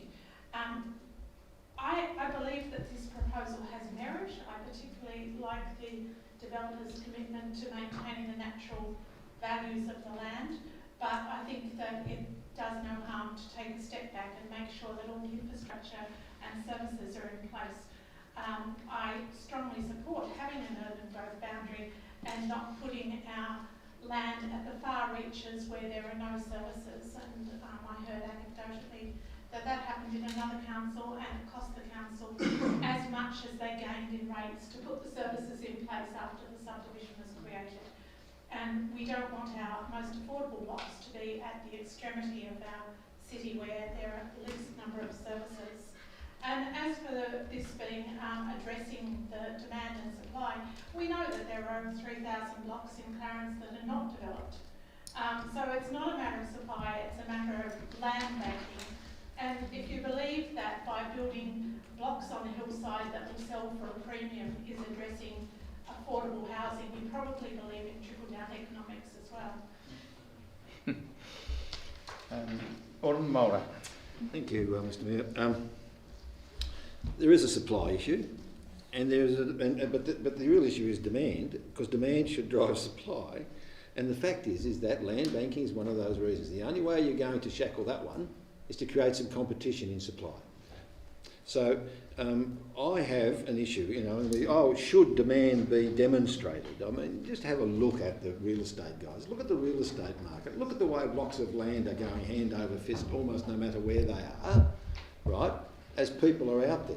Now, the only way we're going to create affordability is by having a supply that more than matches demand, so that more than matches the demand, so that there becomes some competition and the buyers start to set the market rather than the sellers, because this urban growth boundary has that wonderful thing. I'll say more about the boundary itself when we come to the other issue. But what we have here is a particular process, and you can say, oh, we should follow the process. I'm sorry, this is the minister's process. This is the one the minister set up when the panic happened and the state government needed to speed up some land development outside the urban growth boundary, which was affordable land. The Kingston estate is what triggered this new process, because blind Freddie could see that if this urgent review, which has been urgent now for many years, actually this council moved within a very short period of me coming here to review the policy of the urban growth boundary, and nothing's happened. And now the minister then has to, rush out and change it, and then he has second thoughts, because suddenly the planning policy world, the policy objectives. So they come in there and they say, oh no, we need a more staged and more staggered. Well, the more roadmaps you build, the more consultation you go about doing the blatantly obvious, which you say is urgent, the more urgent it becomes, because these are all slow means. Yet the minister himself came up with a method which basically said, if the property is connected to services, if the services are adjacent, right, then he would look favourably on it. And that all he required was for this council to agree to it. I, for one, agree to this, to us putting this on. And the issues about the roads and the issues about the subdivision layout, these are all matters for the subdivision proposal. At the moment, we're only talking about the zoning, and it meets all the requirements under the new zoning guidelines to be zoned in the way that is proposed. But that's not what we're doing now. First, we're trying to get the boundary extended so that the zoning application can then be put in. So the policy objectives. I will support Alderman Ewan's motion because I think this council needs to send a strong message that we are interested in appropriate new developments. Thank you. Other speaker, Alderman Edmonds, and then Alderman Blomley. Thanks very much. Question was asked in the deputations about whether people here think that consultation or communication processes for some of this stuff is appropriate. I'm happy to put on the record that no, I don't think it is. We've talked behind the scenes about trying to get motions through here and Elgate about trying to fix that in terms of not an actual official motion, but in terms of developing something that might pass. A lot of the times, I think I've said this before, we get sandwiches prepared at sewage plants from the state government put in front of us to eat. I think this process is a bit like that as well. You know, there's a lot of talk from ministers and MPs in suits talking about housing crises, etc., but then they tie us up in knots if we ever want to do something about it, and then can sort of go, well, it didn't get past the council, so there's nothing I can do about it, I'm afraid. I just sort of think that, and I said this when we talked about Mornington, is that the people who are writing these rules and refusing to really update them with any kind of expediency, despite the fact they're a decade old and we have a housing crisis that everyone acknowledges, are completely out of touch. They've probably all paid off their mortgages. They're probably all on 180 plus. How could anyone in those shoes have a grip on reality for what's actually going on for people who want to buy a house? And I know the comment of Alderman Warren about the fact that these might be not necessarily blocks of land that are going to be the most affordable, etc., but it has to start somewhere. And to walk in the shoes of people who see the lowest bar to get into the housing market just continually go up and up and up, and yet the gatekeepers to bring the price down or at least hold are all completely comfortable in their life. They've probably paid off their second house halfway through the 2000s. So I read the deputations from members of the community, and I understand where they're coming from in terms of some of their concerns about this large parcel of land in an area that, particularly I think the primary schools is an example. When we got to sit down with the government, it was the question that I asked is, what's the plan for this school? It's already bursting at the seams. So I completely understand that. However, this is the start of a process, as I think Alderman Mulder ran through, and I think that has to be front and centre as the consultation period, however that shakes out, occurs. I think we were talked through that process as well in the deputations, which I think from both sides were a pretty high quality. I guess when it comes down to it, it's a bit like Mornington, is that we can talk about housing crises, we can talk about lack of supply, but if we're not prepared to take the first step, how can we really put the squeeze on those above us? So I think, I think we've got to put the ball into the Housing Minister's court and make them make a call and stick their neck out, stop blaming us and actually step up and do one of the multitude of things they can do to solve this crisis. Thank you, Alderman Blomley. Thank you, Mr Mayor. The previous two speakers, I would say, didn't agree with everything they both said, but they hit the nail right on the head. And that's why I'll be very happy to not support this recommendation, but to support the foreshadowed motion of Alderman Ewington. Alderman Edmonds is quite right. This is a decade-old system that we're dealing with at the moment. And Alderman Mulder's quite right too. This is the process, the appropriate process to follow to increase supply in our city. A couple of weeks ago, a very well-known Hobart real estate individual said to me, you know what, Clarence is the only place, the only council that has decent land within 100 kilometres of the state's capital. And here we have an opportunity to increase supply, to lower the burden. And Alderman Warren referenced trickle-down economics. Well, there's a great clip, Baroness Thatcher, when she was Prime Minister in Parliament, and I'll just sort of gesticulate a similar way, that, not that I'd ever hope to reach the hitty hearts of Baroness Thatcher, but if you increase supply, you know what happens? You increase supply at the top end, the bottom end frees up as well. The middle end frees up. You know, it's simple economics. And we had a housing crisis summit in this capital just over 12 months ago now. What's happened since then? What's happened is this process has been put in place, and the proponents are following the process. This is step one. And for goodness sake, this is about providing decent, affordable housing for people in our city that want to live here, want to raise their kids, want to pay the mortgage. Let's give them a go. Thank you. Other speakers? Alderman Kennedy? Thank you, Mr Mayor. I wasn't going to really speak to this. I think Alderman Edmonds has summed it up pretty well for me, and as Alderman Blomley has said, this is just step one, and we're asking it to be included in this review.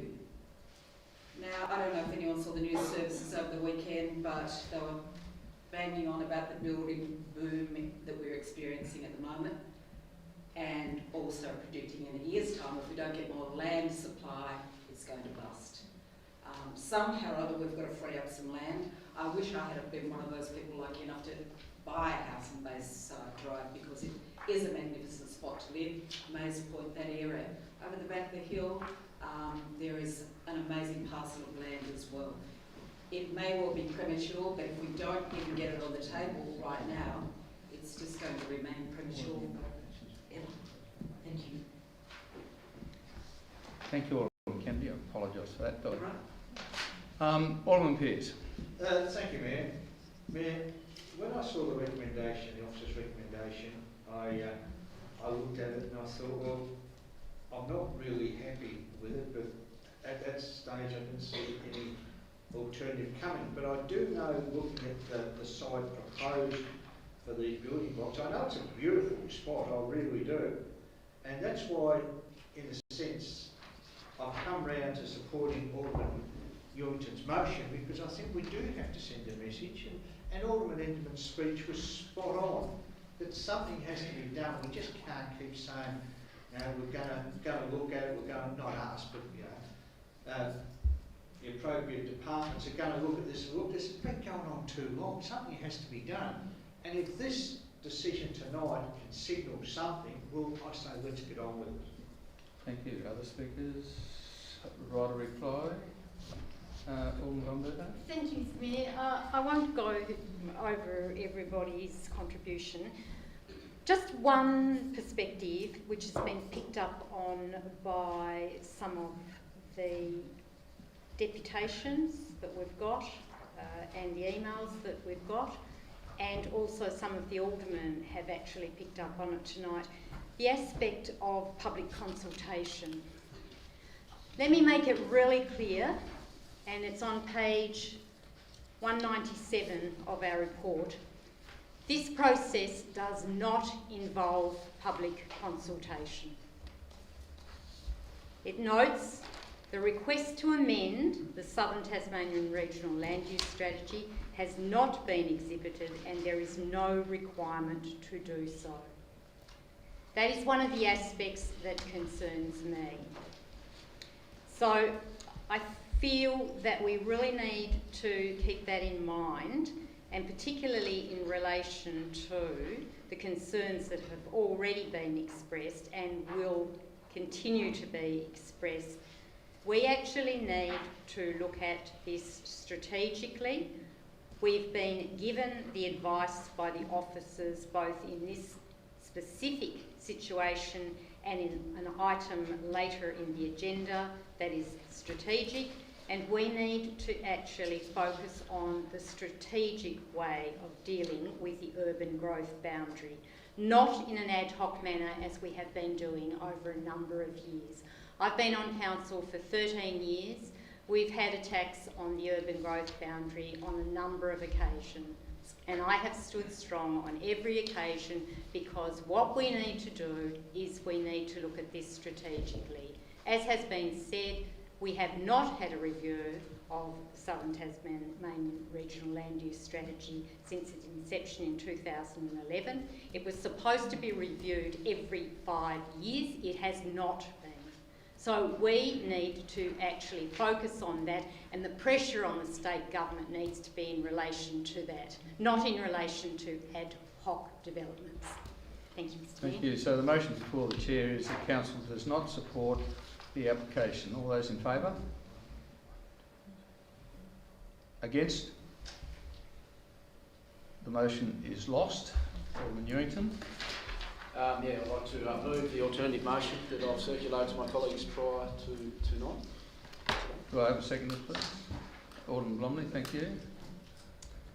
Alderman Newington. Look, I don't think we need to go over in too much detail there. I mean, look, I certainly think that the demand issue, we really need to get more supply out there. And the competition issue that Alderman Mulder raised there is really what it's all about. Rather than banking land to maximise the price, we need to increase the supply so that people have an opportunity to a bit more competition in that space. Look, planning, I mean, while I respect the work of our planning staff and the state government officials that are involved in this process, the nature of their work is that, they always want to do more planning, and while that's important, I think sometimes we need to send a message that it's time to get on with it. The consultation, I mean, yeah, I certainly agree that, consultation is very important, and this hopefully will lead to that. But the thing is, we couldn't consult with anyone up until now because we didn't have a proposal in front of us to go and consult with anyone over. So, I mean, the other thing is too, we were elected to make decisions which we think will help the wider community, and I firmly believe that going down this path is helping that process, not only in this specific proposal, but also to send a message to the state government to get on with it.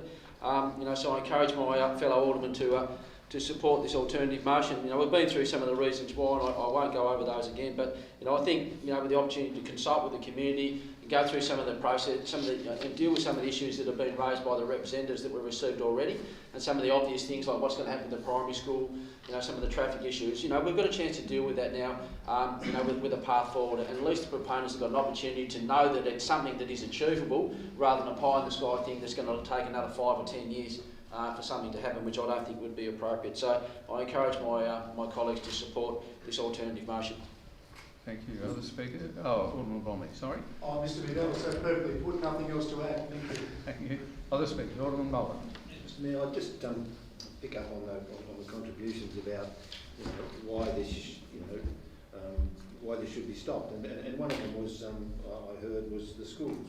Well, I'm sorry, but the schools, that's state government responsibility to provide the education facilities and all the rest of it.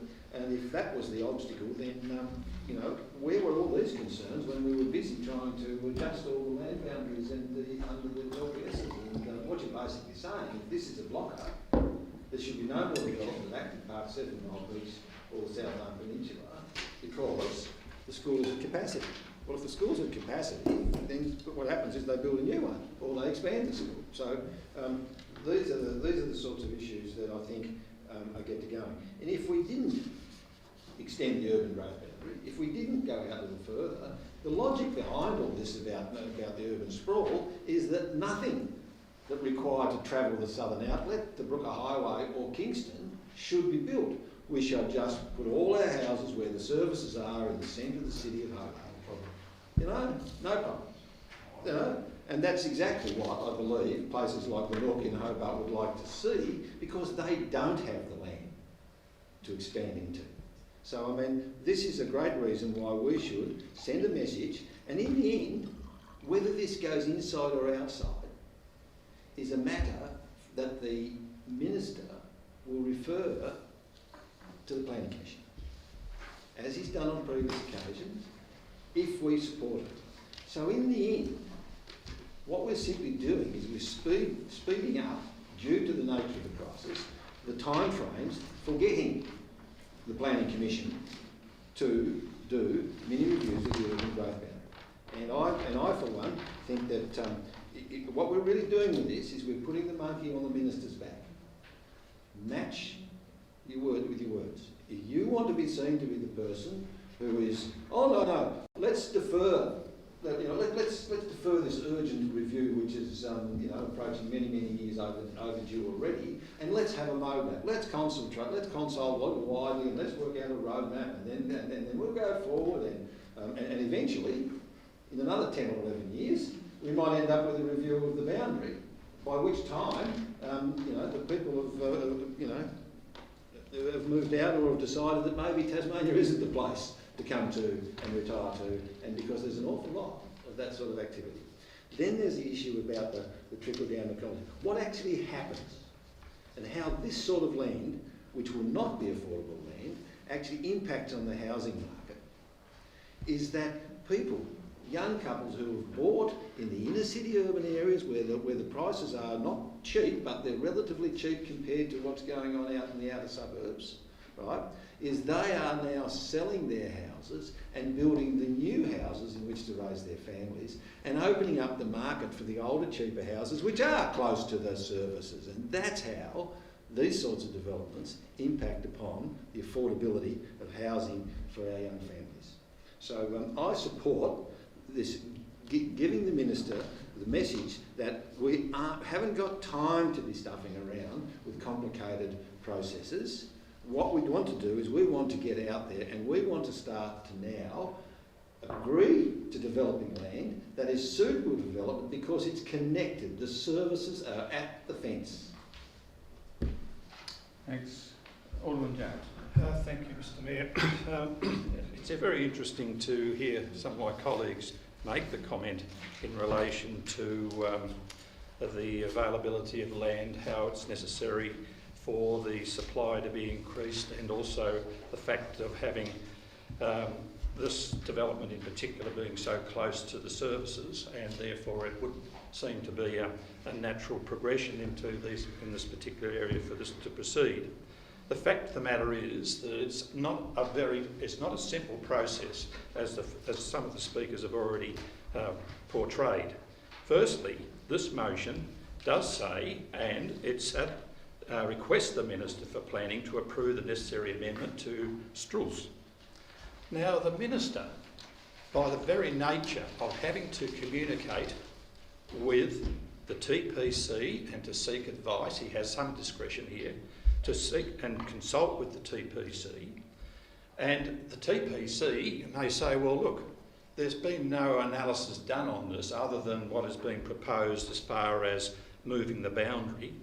There has been nothing done in relation to whether or not the costs of this particular development would have to be met by council because it's currently outside the urban growth boundary, and Richardson Road in particular would have to be sealed and so on and so forth. So the Minister would, by the very nature of consulting with the TPC and other government agencies to provide him with the information as to whether or not this is a good project or whether or not it's appropriate for the boundary to be relocated.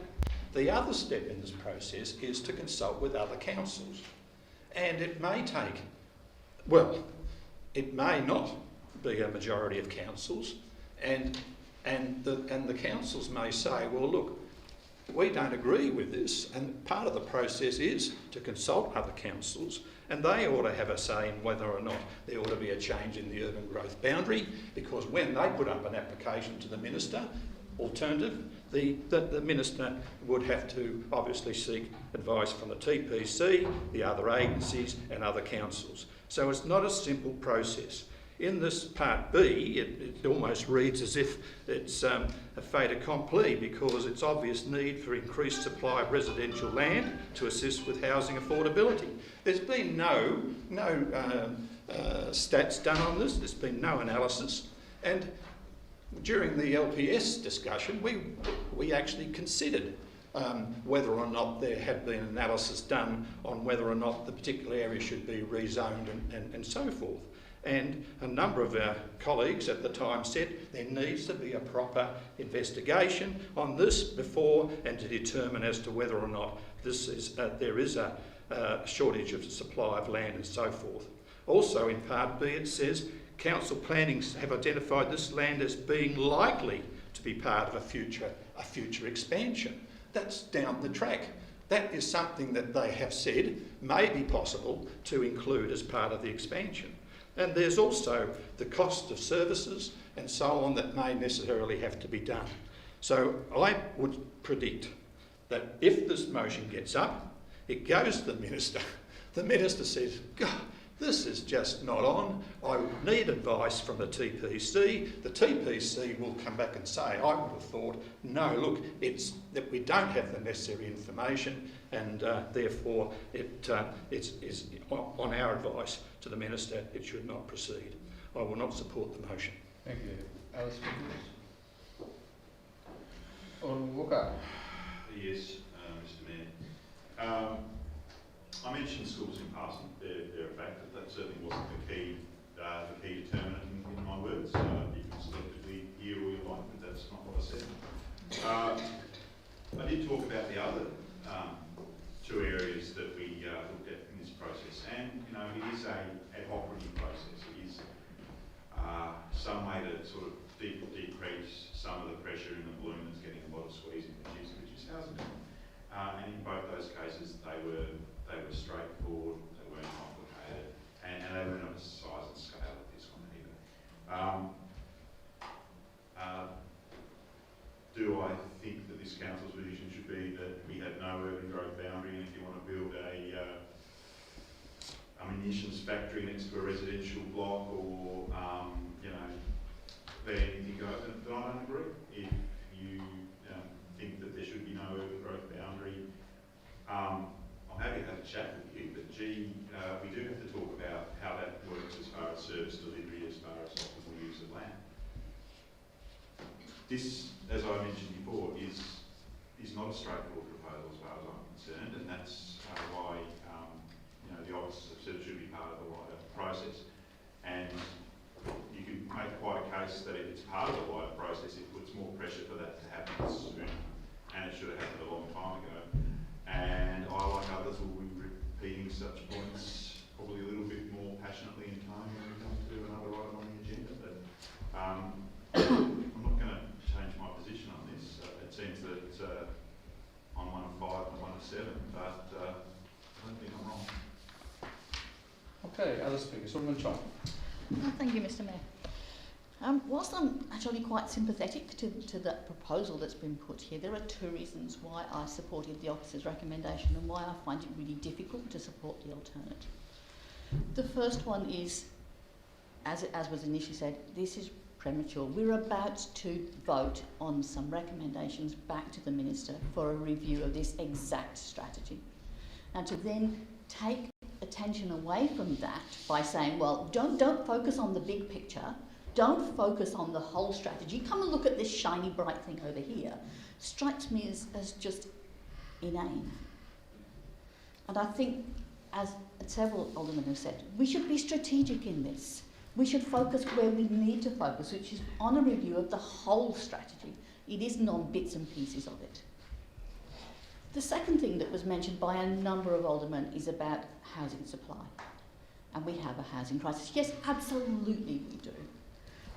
But as Alderman Warren mentioned, we already have in Clarence approved already over 3,000 pieces of land that somebody could build on if the developers released it for development. I mean, that's not a supply issue. Suggesting that 146 extra blocks is going to put a lot of additional pressure on people is crazy. You know, if we really want to talk about supply and we really want to do something about the housing crisis, we need to talk to those developers who hold those 3,000 bits of land and say to them, get on with it, developing it. Because if the market is as hot as everybody's suggesting, honestly, this is the time to release that land, not keep sitting on it. Other speakers? Right to reply or Newing? No, just quickly, Mr Mayor. Look, I can understand both sides to this argument here. You know, bottom line is, I mean, the state government have got to be able to walk and chew gum at the same time. You know, they've got to be able to look at, they put this process in place to deal with immediate issues that can be brought forward right now. You know, we can't wait any longer. You know, I mean, you know, and the other side of it is too, I mean, we get into a situation where we have paralysis or over-analysis of all the things that can possibly be done out there. And I mean, I just think sometimes you just got to get on with it. I mean, the biggest issue is not getting anything done. And I think this is a way of forcing their hand a little bit. And the only way to get those 3,000 lots out there into the market is to spook the people that are sitting on them to think, well, hang on, if I don't get mine out there, well, I might miss out because these other ones are going to come on the market sooner rather than later. Now, that's the only thing. We can never tell an owner of a piece of land, you must release that now. We can never do that. The only way we can do that is to make it easy for people to bring other ones into the market. So, anyway, I encourage my colleagues to support this alternate motion. Thank you. So the motion before the Chair is that we support the proposed expansion of the urban growth boundary. All those in favour? Against? The motion is carried.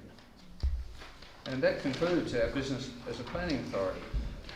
Moving through to asset management, we've got the Lauderdale Canal Park draft master plan. The proposal is that we put it out for public consultation. Do I have a mover and a seconder, please? I thank Alderman Chong, seconder Alderman Newington. Alderman Chong. Nothing really to add. I think it's a very good plan. I think we should go out to consultation and see what the community thinks. Yeah, certainly. I mean, look, there's a lot more in it than a couple of bike tracks around the outside of the canal, which some people need to learn how to read a plan. But anyway, other than that, I think the community will look forward to us looking at some things that we can do in that area to improve it. There's some things that I'd like to add to it. Showers and change rooms in the toilet block as part of that, obviously. But I welcome the input from the rest of the community to see what they could see as being something which I think would be a really great addition to that growing community. And I know living down there for a fair while, it's really an underutilised part of Lauderdale, and I look forward to seeing the feedback from the community. Thank you. Alderman James. Yeah, look, there is quite a bit to this, and the circuit way or bicycle way, whatever you call it, is the predominant basis of what this plan's all about. So let's correct that from the outset. The other point that has been lost in this, and it was part of the motion that I put up in 2018, and that was for the establishment of a regional park. This is not a regional park proposal, it's a district park. And for those newcomers to council, they may be unaware, in fact, the difference between a district park and a regional park, and just be very brief about it. A regional park is on a par with Easements and the Belrive Beach Park. They are regional parks. So, and that was the basic motion that was submitted at that time. Now, the consultation process has identified, and the motion is quite clear, approves the draft master plan for Lauderdale Canal Park. It's basically a council approving it, and therefore the consultation will be zeroed in on that particular park, and also what has been proposed in this very detailed plan, which I have studied to great detail, and we've all been provided with a copy of it. So the fact of the matter is that is a fait accompli that we are going to proceed with this development of a district park, and therefore it's going to be at a cost of $2.7 million. And that's all in the officer's report. And also, too, the fact of the matter is that the motion that passed this council back in, I think it was November. 3 December. Yeah, 3rd of December, thank you, 2018, was with the support of this council, and I thought at the time that we were going to provide something of the scale that Simmons and also in Simmons Park and also Belrive Beach Park would be comparable in that particular area, and therefore it's going to hug the canal, this particular, as a district park, and therefore it's not going to be really what the council supported, well, approved back in December 2018. The cost of this, I think people will be astounded. You know, you could talk about having toilet blocks with showers, but look, that's beyond the joke. The fact of the matter is there's going to be a new toilet block at the head of the canal, and thank heavens that's only going to be of the standard that we've applied across the whole of the city. So to be able to basically support and the community to say, well, look, $2.7 million on a very, very short development, which is basically hugs the canal, they could, I would have thought, would say, look, isn't that money better spent in elsewhere in providing some particular benefit for the community? And I can't see how this can provide a benefit to the community, and for that cost, I think we could have spent it on a location somewhere in that particular vicinity, and even on the tip site. You know, that's been mooted as one of those potential developments as well. So look, I will not support this, and I believe that we've shortchanged as far as a district park, and we haven't really followed what we had approved on the 3rd of December 2018. Alderman Warren, then Alderman Blomley. Thank you, Mr Mayor. I recall, and I'm sure the General Manager will correct me if I'm wrong, that this is not an either-or proposition, that we are still fully committed to a district park in the southeast region of Clarence, and that we have as yet been unable to identify a suitable piece of land for that. So this is not instead of that, but I know that particularly the beach end of the Lauderdale Canal has been unloved for a number of years. Residents regularly complain to me that the patch of ground that used to be grass is no longer an inviting place to picnic and take their children.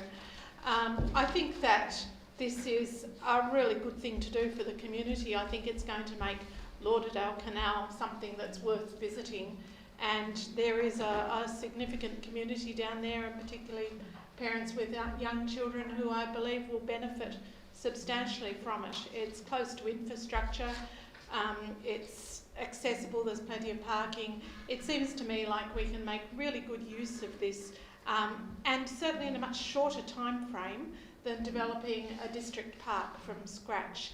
So I fully support this. I think by approving the draft, we're saying, well, we're happy with it to this stage, but what do you think? So it's not saying this is the final one and no consultation will be entered into. I think if people come back with good ideas and good suggestions, we'll be perfectly happy to incorporate those in the final plan. But I do reiterate, and I notice that the General Manager hasn't corrected me, that we do still plan to have a district park when we find a suitable location. And I will fully support making the most of this location in the meantime. Alderman Blomley. Thank you, Mr Mayor. I think it's fair to say that everything Alderman Warren said I was going to say. So thank you, Alderman Warren, for that. So I'll be very brief. I just wanted to correct, and I suppose this is building on the last point that Alderman Warren made then, that Alderman James referenced Part A recommendation, but failed to actually acknowledge Part B. Of course, we have to endorse something to then go out for the community consultation. Community consultation, of course, is set out chapter and verse on pages 335 and 335 of our report. It's quite extensive. That's in line with consultation. It's often sort of practices that we've endorsed as a council. We will have a regional park. But this is making a fantastic use of that glorious part of our city. I look forward to the opportunity of taking my kids down there, riding bikes around, having a coffee driftwood, and really enjoying all the very best that our city has to offer. So I think it's a fantastic first step. We all know that part of our city, like many other areas, but particularly that part of our city, is growing at a great rate of knots. And demand for these types of facilities will increase appropriately. And I think it's fantastic we're committed to community infrastructure like this. We're going to make a sizable investment, as Alderman James pointed out. What a fantastic investment that is. In an area, as Alderman Warren said, that is crying out for that sort of investment. So I'm very happy to support the Office's recommendation tonight, and as soon as this gets developed, the better. Other speakers, Alderman Warren. Thank you, Mr Mayor. Here we go, another master plan, and we still don't have the master plan of master plans, so that we don't know when what's coming up and when. I know Part B talks about the costs will be available to us for consideration in the 2019-2020 budget. I would like to think that we go out to consultation, we would have some idea of what those costs were, so that people can decide whether or not it's value for money, or whether this or some other issue should be. I mean, that should be part of the consultation framework. I personally think it is, but why won't we consult on that? Why would we only consult on drawings on a map? And I think that we should also, with these master plans, when we commission them, that's the time we should be setting the time frame, and that's the time that we should be indicating when they're coming into budgets.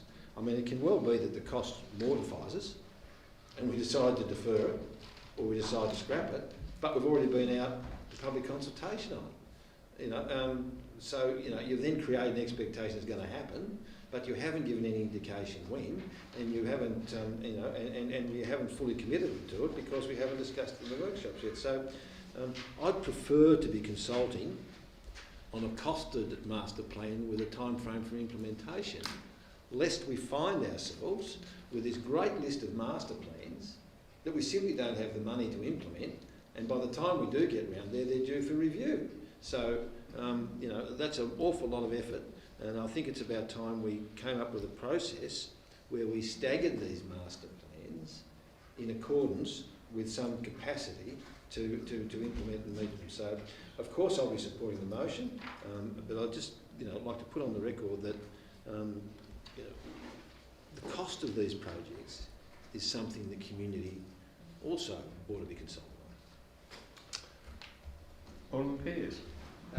Thank you, Mayor, and I appreciate Alderman Mulder, but like myself now, saying we've got master plan after master plan, which half of them will never get to, and they'll be out of date, obsolete. One of the things Alderman James mentioned about regional parks, and when I did support Alderman James's motion on regional parks, but I thought his area was a bit limited at the time, because I do think we need another regional park somewhere. But getting back to this one here, you know, it looks good. I am concerned about how much it's going to cost, but also I just want to raise a small issue. Simmons Park, and I raised it then. I know people are going to think this is silly, but this is only a residential street. And Simmons Park we put in didn't have enough parking. I said that at the time. There's not enough parking on really busy days, it's flat out.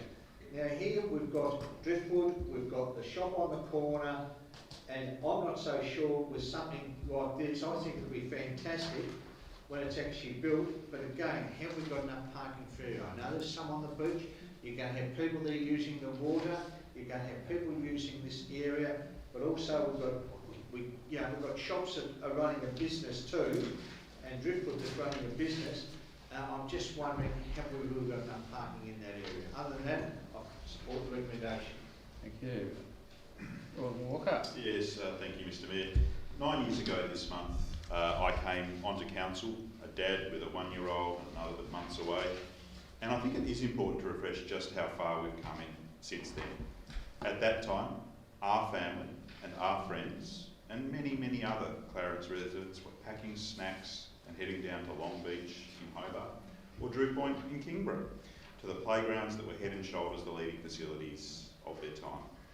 Our parks were well maintained, but had some of Greater Hobart's dullest playgrounds. Although some of my elected colleagues at the time informed me that CCCs were perfectly fine. In fact, another so-so playground effort was signed off by council in the initial Simmons Park Master Plan of November 2011. And I was so pleased that it was revisited soon after I came onto council. And look, countless families have enjoyed the amended and upscaled design. And this is also the case with the Bellary Beach All Abilities Playground. I remember again, about 4 weeks into my council, a big rally around the Bellary Beach Master Plan. People standing on top of the moribund play equipment in the shade saying how this was all that kids would need. What tosh. What tosh. So, look, that's a bit of a big preamble, but that's because... It's not true, it's not true. I've got some footage on my very old iPhone I might publish. Let's not get distracted. Please didn't not interrupt. anything, but that's Porky's. It's an ideal, look, let's just go to this side, right? Because it is an ideal location with a beautiful beach at one end and Ralph's Bay at the other, and the canal in between. This design includes a great array of equipment, and I've got to say, I did support Alderman James's motion of the time around the South East Regional Park, but I've got to say, in my mind when I was supporting that, this is the area that I had in mind, because like Simmons, like Belrose Beach, it's the local and the natural ambience that surrounds it. Look, it doesn't technically meet the definition of regional, but it's an excellent use of space, and I don't actually think it is that far removed from a district park. It will be loved. It is a district park. Or a regional park. I don't think it's that far removed from that concept. It's going to be loved. There is a price tag to it, yeah. But if we're going to put the blowtorch on return of investment for recreational dollars, I'm here to tell you, all we'll be doing are playgrounds, and we won't be doing any sports facilities, because we do not get a better return of investment for families, be it the grandparents, be it the kids, be it each and everyone in between the caregivers, than the playgrounds associated with the great parks. They are. You can use it rich, poor. We're getting better at allowing people of different abilities throughout the continuum of their life to participate, and that's what playgrounds do. So I'd just say that in approving this plan, it's not going to delay the finalisation of Belrose Beach, but let's be realistic. We need to go beyond 7015 and 7018 when it comes to quality play experiences. And I support and commend the work that's been done so far on this. So I hope it will receive a strong endorsement to go out to consultation. Other speakers or amendments? Thank you. Won't speak too long. I think this is exciting that we can go to the community and hear what they think of this space. So I'll make a couple of comments on that. I hope that what this piece of paper ends up looking like reflects the unique community that it's going to be built in. Some of the stuff can look a bit templatey, and I did raise in the workshop about the amount of use, for instance, outdoor table tennis tables get, and I drive past that table tennis table a lot, and I still haven't seen anyone using it. Nevertheless, I just really urge, and I'll be doing my bit through my channels, and I really hope everyone else does, to get this out there, get feedback, get something that people want and that people will use some new ideas perhaps that we don't have in other parts of the city. Obviously for me, I think a real focus has to be genuine accessibility, and I think that that's, if I make a submission or if I'm talking to anyone who is like-minded, that's what I'd be encouraging them. But I guess just generally about this bit of paper here, this is a template, it's a draft. As far as I'm concerned, anything can be knocked out and knocked back in. Let's not be wedded or have anyone who looks at this be daunted by this is what it's going to be. You can faff around the edges. I'd be more than happy to tear significant things in and out to make sure we get a genuinely usable, multi-decade, standout park that is representative of a beachside community that has unique quirks that aren't necessarily meaning that we need to have something the same as other parks just built down there for some duplication. Other speakers? Royal reply. Thank you, Mr. Mayor. I guess just a couple of things. Whilst we initially started off thinking that we were looking for the South East Regional Park and that this was the location for it to be, when that actually came back to a workshop in August 19, which seems like a long time ago now, we actually said to staff, as recommended, this is not the place to put the regional park. Look for somewhere in Rokeby to do that. This is great for a district park. It's a really excellent location to put this kind of circular park with some really interesting features and some really amazing things for people to do. And I think this will be, whatever it ends up like after consultation, a really great regional park. And I urge my colleagues to support it going out to consultation. So the motion is that we do endorse it to go out to consultation. All those in favour? Against? The motion is carried. Moving on to governance, that Council 11.7.1, Council endorses TAS Networks' creation of an easement at 21 King Street, Belrose. I'll take Alderman Pearce, Alderman Warren, Ewington, sorry. It's a new hairstyle. Alderman Pearce, would you like to speak to the motion? May I have a look at the site? No, thank you. Alderman Ewington. No, thanks. Other speakers? In that case, I'll put the motion that we approve. All those in favour? Carried unanimously, I think. 11.7.2, the Minister's Roadmap and proposal to amend the Southern Tasmanian Regional Land Use Strategy Urban Growth Boundary with our response. Yes, Mr Mayor, although a little bit of a somersault, I'm moving recommendations A and B as it stands in the, and C. In fact, I'm moving all the recommendations as listed before us minus 8.2, which I'm simply suggesting we delete. So, do I have a seconder for the motion that we move the recommendation minus A2?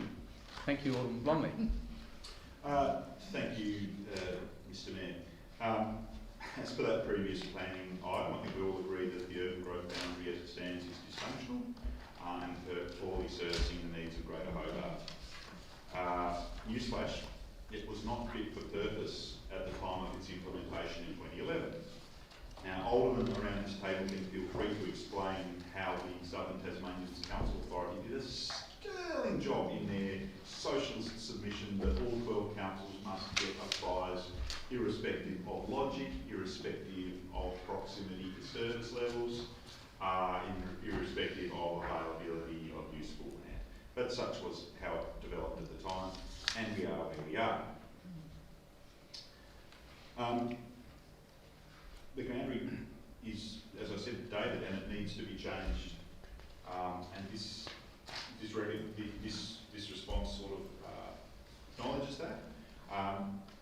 We had a difference of opinion, and 7.5 is not quite as close as it gets, but it's as close as it gets in the planning side of the world before chaos.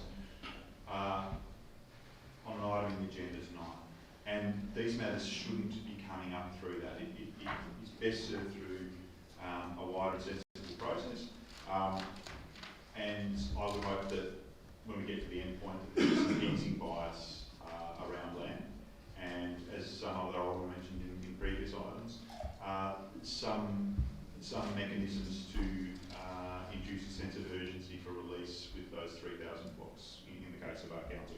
Now, I better pay mention to the fact that I did, and I thank Alderman Blomley for seconding it, that I did actually, in moving this, remove point 2. And point 2 says urban zoning beyond the UGB should be restricted to the Greater Hobart metropolitan area.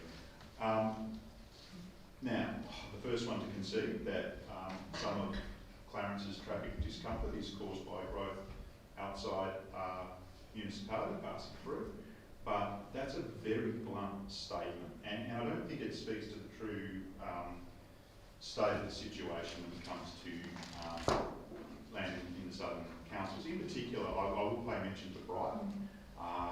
It has got high levels of services in its area, and the idea that this council that could quite easily have been part of the metropolitan group is excluded. That just, to me, that doesn't make sense. It also means that while we're stuck with the ad hoc review process, and things have to go through all 12 councils, like council's earlier decision around the proposal of Richardson's Road, I don't think anything will move through, because I think when other councils see what we've said here, then they'll just, and I was raised in this municipality, I'm raising a family in this municipality, but if it takes others buying a block outside of this municipality to be able to realise the dream and joy of tying down roots and starting a family, I don't think we should be blocking that. So I urge people to support it as marginally amended. Thank you, Alderman Blom. Thank you, Mr Mayor. As I said in an early contribution, the Southern Tasmanian Regional Land Use Strategy is badly out of date and needs an urgent overhaul.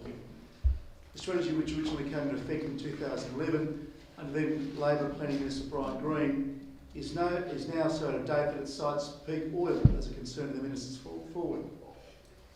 In 2011, a decade ago, population growth in Tasmania was flat. In 2019, Tasmania's population grew at the fastest rate in 30 years, with the vast majority of that growth taking place in southern Tasmania. While it remains to be seen exactly how COVID-19 will affect our state's population growth, it seems logical that with our sea borders and moat between us and mainland Australia, we will continue to attract people seeking a relative safe haven. This, of course, has had serious implications for transport infrastructure, making the upgrade of the airport interchange and commencement of the long-promised Derwent ferry service even more important. But it has also had a significant impact upon housing availability and on the availability of land upon which to build new houses. The strategy forecasts a need for an additional 36,000 dwellings in southern Tasmania between 2008 and 2035. Yet, with population of the region swelling by nearly 4,000 in 1 year alone, it can be seen that these forecasts are now hopelessly out of date. Consequently, so too is Appendix 1 of the Strillis, the urban growth boundary. It's hopelessly out of date. The urban growth boundary is essentially an arbitrary blue line drawn on a map of Hobart and surrounds, which delineates urban areas from the rest. Now, while I have no doubt there was some rigour involved in drawing this line originally, looking at it today, much of it appears to have no rhyme nor reason. The problem, Mr Mayor, with drawing these types of arbitrary lines on maps is that they eventually create anomalies, unfairness, and they are also very quickly outdated. Yes, we do need to manage urban sprawl, and as far as possible, we should be aiming to sensibly densify our existing urban areas before spreading out further. But we all know that there will always be opposition to densification, just with the attitude of some councils on the other side of the river in recent years. And there will always be a need for greenfield sites on which to build new, affordable homes. The state government has been promising to review the Strillis for several years, and it's good to see some action in this space. Ideally, what is needed is a coordinated approach to land use planning in southern Tasmania. Without it, the existing urban growth boundary is just going to get even more arbitrary. Mr Mayor, I support the motion as moved by Alderman Walker. Thank you. Other speakers? Alderman James? Yes, look, Mr Mayor, and I'm pleased that the A2 has been deleted because it actually opens the debate to far and wide and not just necessarily to the greater Hobart metropolitan area. But what is interesting on page 347, and it's really the whole basis of how the planning policy unit should work, and also how it would be part of the process of advising the minister and also having direct input the unit has to the Tasmanian Planning Commission. But 6 says the current information sheet on amending the regional land use strategies prepared by the Planning Policy Unit should be revoked or amended to relatively apply to proposals under the new initiative. Now, that's a real grand statement to make when, in fact, the recommendation is really, I think, skirting around the edges, and that it's saying prior to determining the appropriate maximum property sizes, there's rezoning to 3 or 4 hectares. The Planning Policy Unit should provide the Minister with indicative modelling of potential cumulative supply impact or a total additional supply to be provided through the proposed mechanism. So one is saying, it is quite clear that that the Minister should be aware, and also the appropriate property sizes should be in the province of the Planning Policy Unit, and that the Minister would provide the Minister with the indicative modelling, etc., in order to provide the information to the Minister as part of Part 1. So look, why is there 6? Why is 6 in there? If we want to maintain or retain the Planning Policy Unit, which I believe is an integral part of the process, then again, that should not be basically the sheet which is on amending the regional land use strategies should be revoked. I don't agree with that at all. The other point that needs to be made is that the Minister be requested to revise the roadmap to allow review of the regional strategies concurrently with the completion of the TPS. Now, at the moment, the TPS is pretty much, I think, on course, and the TPS has to basically be ticked off, and at the same time I understand that there is some discussion on the regional strategies, but that is dependent upon when the TPS, Tasmanian Planning Scheme, is brought into effect. Now I know, and I think most of my colleagues around this table are well aware that the state Liberal government is really pursuing and really going straight ahead to get the new Tasmanian Planning Scheme up and running, and at this stage any changes to the regional land use strategies will, I believe, be sort of out on a limb until the TPC has been completed and is out there and working. I'm not saying we should delete B1, but I'm saying basically that that really it may be difficult to be the strategies to be done concurrently with the TPS when the priority is for the TPS to be up and running as soon as possible. So look, Mr Mayor, if there had been some reference to 6, in my view, and I may have misread this, but I just spent a few moments before this item was brought forward for discussion. But the fact of the matter is that if 6 stands, then the information sheet, of which is prepared by the Planning Policy Unit, should be revoked or amended to relatively apply. Then I think it's no question on part one. Any other speakers? Alderman Mulder. Mr Mayor, my views on the urban growth boundary are well known. I think Alderman Blom is right, they were out of date the day they were written.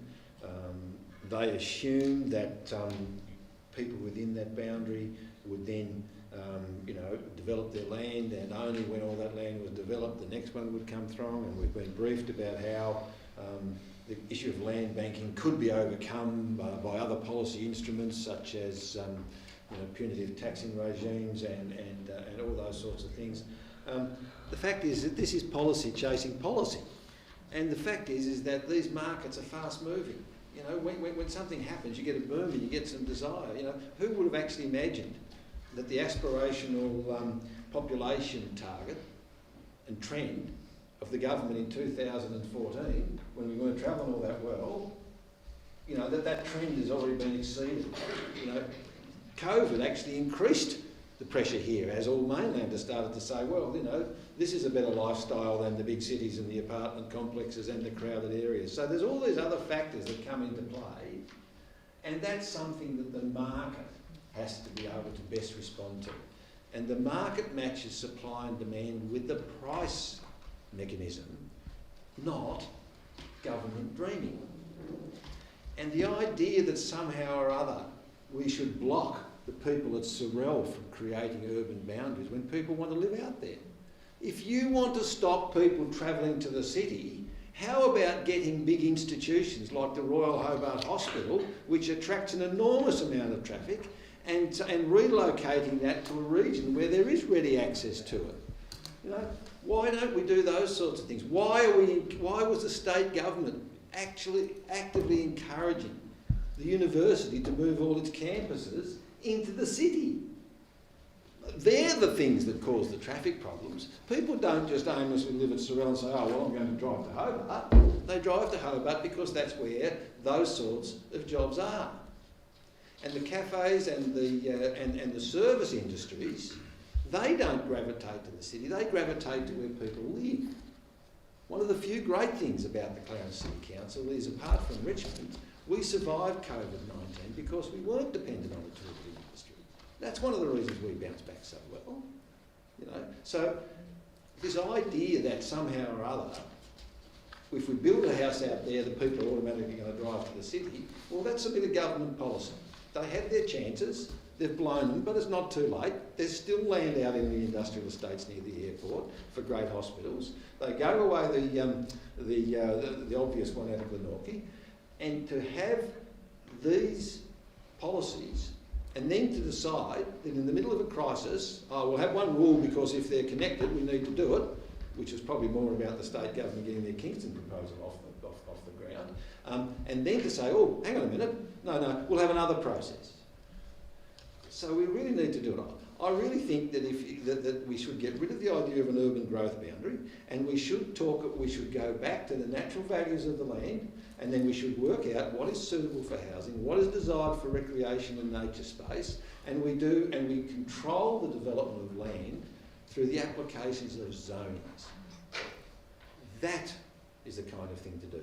And this constant need of, we need to do an analysis of the demand.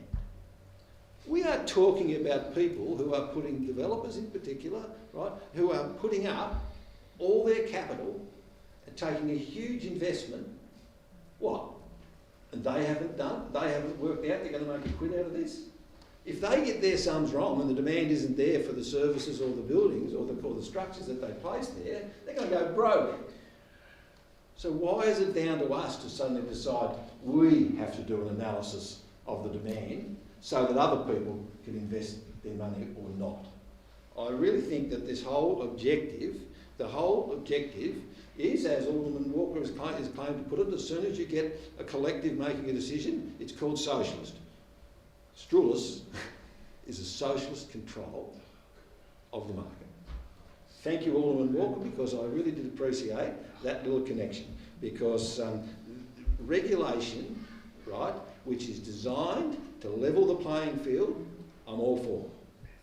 But when regulation starts to pick winners and choose areas and do this and for all sorts of other reasons, right, then we can do it. I don't believe in unfettered growth, but I also don't object to the much maligned urban sprawl, which I've said. Thank you, Alderman Walker. Other speakers? Well, right to reply, Alderman Walker. I think all my comrades around the table. Look, there is a real problem at the moment, and I don't think it's come down to the concept that there is an urban growth boundary. It's that it was stale at the beginning, and it certainly wasn't kept increasing in a dynamic fashion and reviewed regularly. There are problems, and I hope that this is the form to address it. Planning, like everything in life, is a tension, I guess, between liberty and order. And I think we'd like a little bit more liberty, but we don't want to throw the order out completely either. So part of ensuring that is that this happens, and that we aren't left with the only option being the ad hoc of requests to council or putting them in, because it's not the way to do it. Comments were made around sprawl. Sprawl isn't the end of the world. It's when you build close towards it. But if you want to talk about that, well, where I live in Lindis Farms, once upon a time sprawl, as was Worsley, as was Lorraine. The chat we need to be having is, when we went through all the process of all the rezoning, there was only a skerrick that we built around in residential. So we shouldn't be either putting all the densification to be in residential. We should be looking at areas that should be and appropriately become that in residential zone where that density really works well. So is this proposal going to make things better or worse? I believe if this gets through, it's working towards things getting better. So I hope 12 people can support it, but 7 will do it. Okay, so the motion before the chair is the officer's recommendation minus point A2. All those in favour? Against? The motion is carried. Moving on to item 11.7.3, Council endorsed the revised draft dog management policy. Mover and a seconder, please. Alderman Chong, thank you. Seconded Alderman Edmonds. Alderman Chong. Just very briefly, thank you, Mr Mayor. We have an obligation to review this every 5 years. There's already been extensive consultation done with relevant organisations, and it's appropriate to go out to consultation. Alderman Edmonds. Nothing other than to say that I know there's a lot of more battle-hardened aldermen than myself talk about the sort of peace in our time of the last dog agreement, and look, if that's the bar set, that's great. I'm reassured by the community engagement tools on page 385. Let's see what comes back. Thank you. Other speakers? Alderman Walker. Yeah, look, I do appreciate the fact that Alderman, if you like, got some initial surveying ourselves around it, and views when aggregated were indeed the dog's breakfast. So when it comes to this, there's a lot in what's going out that I disagree with. It's not in me voting for it to go out into consultation, as we must do, and as I think there are opportunities for big improvement, and we should be grabbing those. But if that's not endorsing a lot of what's currently in there, and let's see how the debate goes. But seriously, we've got big numbers of registered dogs in Clarence, let alone all the people that like to come across from elsewhere. So there's probably a degree of trade-offs in how you manage this issue, and I look forward to sort of progressing it. You use something that is quite important when you've got that level of dog ownership in our community. Thank you. Other speakers? Alderman Ewington. Yeah, thank you, Mr Mayor. Look, certainly it's time to review the plan. Look, I mean, the thing that I hope comes out of this is that, well, two things that we've seen happen over the last couple of years from our perspective in terms of our planning is that we are creating more off-lead dog areas, and certainly looking at the greyhound issue as well, which I think is a great thing. But I'd like to remind everyone that we have an obligation to make sure that we not only listen to dog owners, we also listen to people out there who would probably prefer to have a little bit more space out there where there aren't dogs off-lead as often as what they do, having spent a bit of time in the state the last couple of months. It was rather pleasant to be able to go to parks and beaches and not have dogs jumping all over everywhere, which I know can be a bit of an issue, and I've had plenty of feedback from people that suggest that we could do a little bit better in that space, but it'll be interesting to see what the community comes back with after this consultation.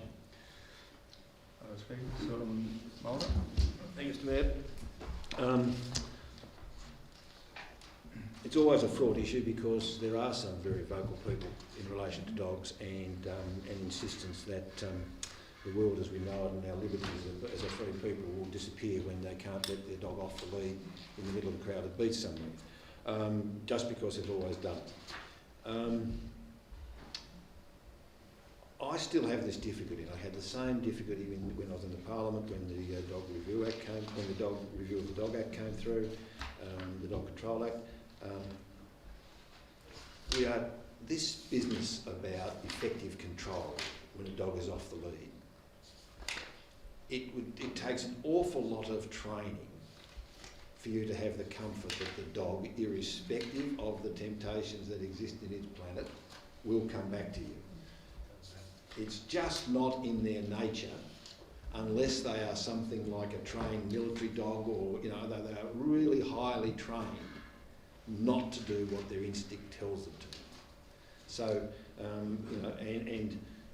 irrespective of the breed, that's what it is. And I don't believe that you can have effective control of a dog if it's not on the lead.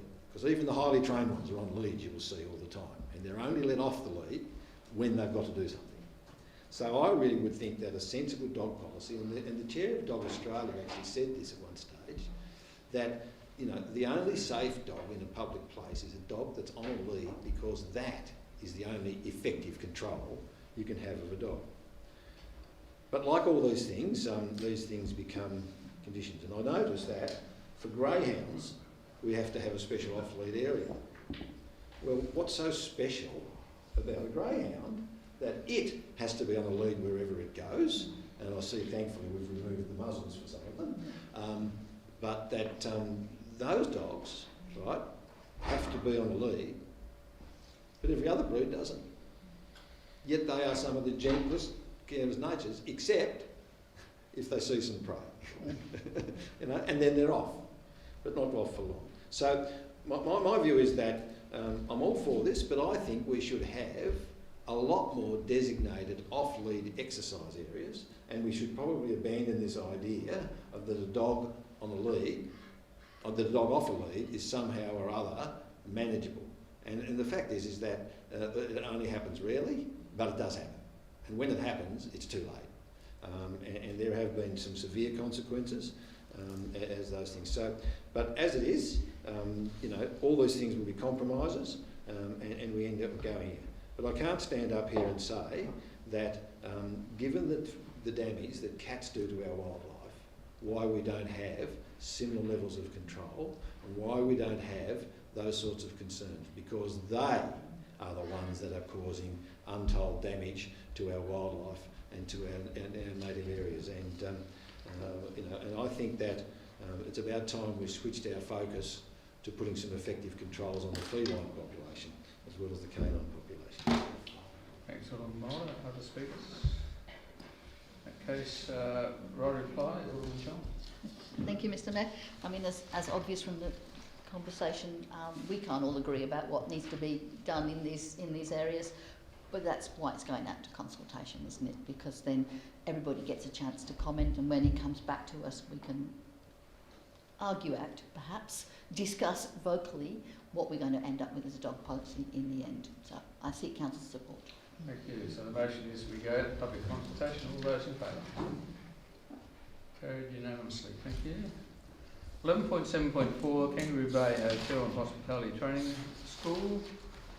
That council grants an extension. Moved Alderman Newington. Seconded Alderman Blomley. Thank you. Alderman Newington. Yeah, thank you, Mr. Mayor. Look,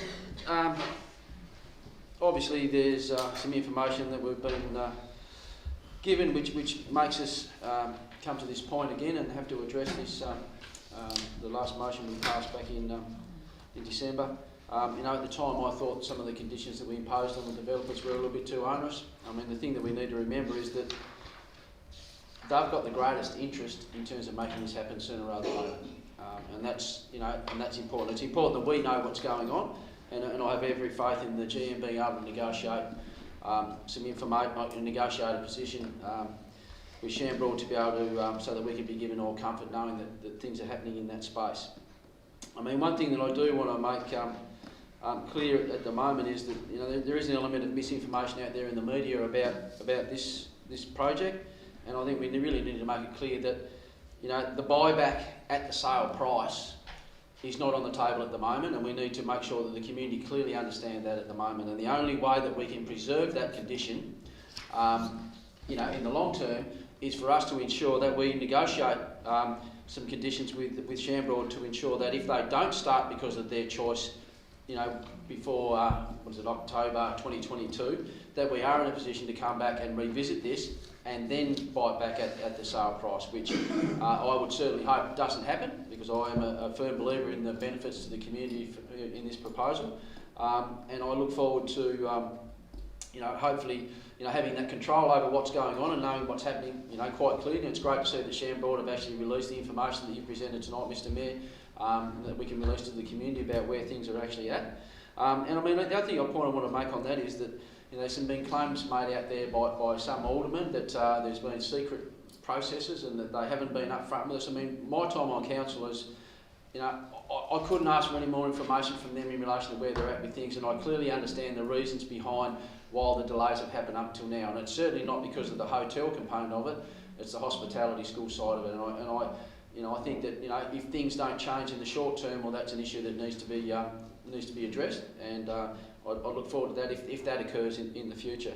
And I mean, like I said, I mean, really the best way for us, you know, we can't leave the community in a situation where we are potentially leaving them open to a major financial impasse caused because we are actually breaching the contract.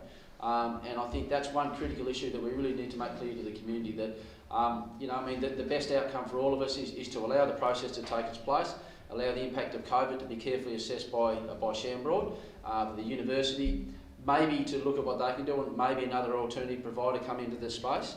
but this is the best outcome for us at the moment. I mean, it is what it is in relation to the sale and development agreement. You know, some people are suggesting that should be gone back and looked at, but you know, we can't change that now. It's a contract, and in Australia, you know, I think we're pretty, you know, it's pretty important that we stick to the legal precedent and the processes that have been put in place, and we manage it the best way that we can. And I think that at the moment, the best option for us is to actually allow the GM to you know, go through the process of actually, you know, getting the information, you know, making sure that we get the information over the next you know, 6, 12, 18 months to know that, you know, things are moving forward. And I have every faith in his ability to make sure that that happens. And I'm confident that you know, that still leaves us with the upper hand in relation to this whole project. And that's really what it comes down to, making sure that we, you know, we're in full control and we have that buyback option there if something doesn't happen. But at the same time, we remove any risk to our ratepayers to be left holding the kitty for you know, a multi-million-dollar payout because we're breaching the contract, which is quite clear to all of us in this room that we will be leaving ourselves open to if we don't go down this path. Now, that doesn't necessarily keep everyone happy, but you know, we're elected to actually make the right decisions, and I firmly believe that us going down this path is the best approach. And I would like to reiterate that, you know, at no time have we tried to you know, be secret with anything than what we're doing. There's certain things we need to keep confidential at you know, commercial and confidence issues, but this also allows us to get the information, release it to the community, and do everything we can to make this you know, a quite clear and open process. And I would encourage my colleagues to actually support this motion at the moment and allow us to move forward, and then you know, keep the community informed of what's going on and hopefully get the best outcome all round. Thank you, Mr. Mayor. Mr. Mayor, as the mover of the recommendation so eloquently put it this evening, what we have before us is once again a contractual matter.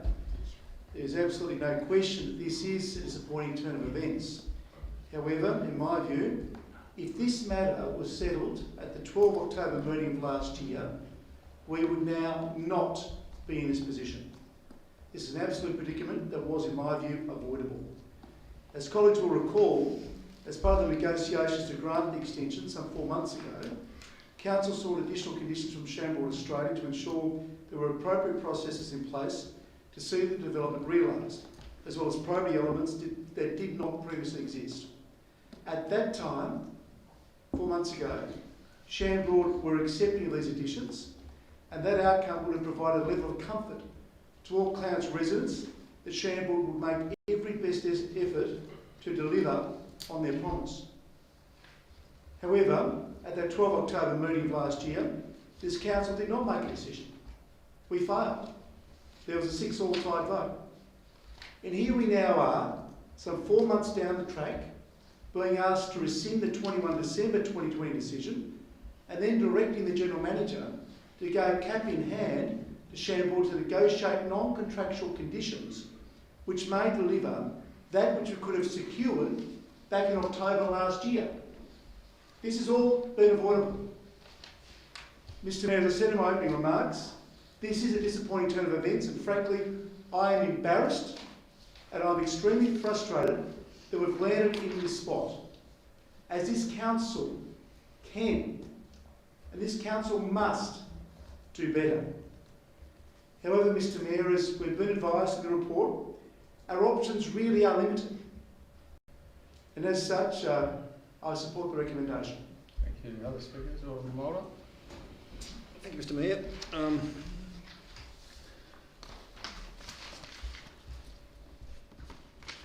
The reasons we are doing this again is because Chambord are now not happy with extra contractual conditions that they proposed, and they proposed them to give us comfort there would not be a bogus start that would expire the buyback clause, and therefore you know, we would be in the worst position.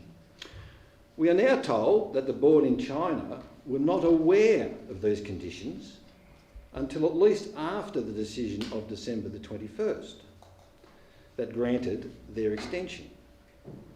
It beggars belief that the board were not aware of these conditions when they mooted, when Chambord mooted them in October, when they were part of a public council recommendation in October, when they suggested we can reconsider our non-decision, when we reconsidered that decision on Christmas Eve.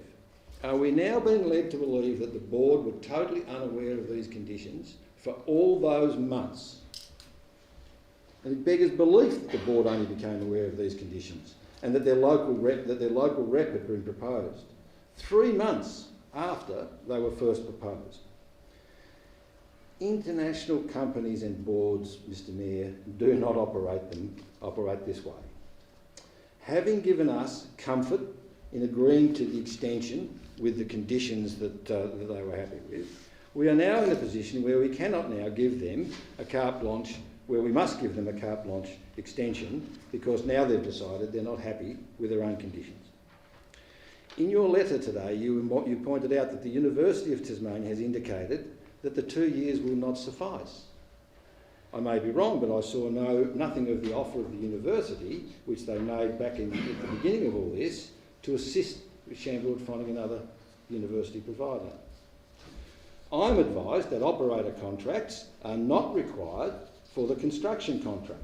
So in the absence of operator contracts, a construction contract could be let.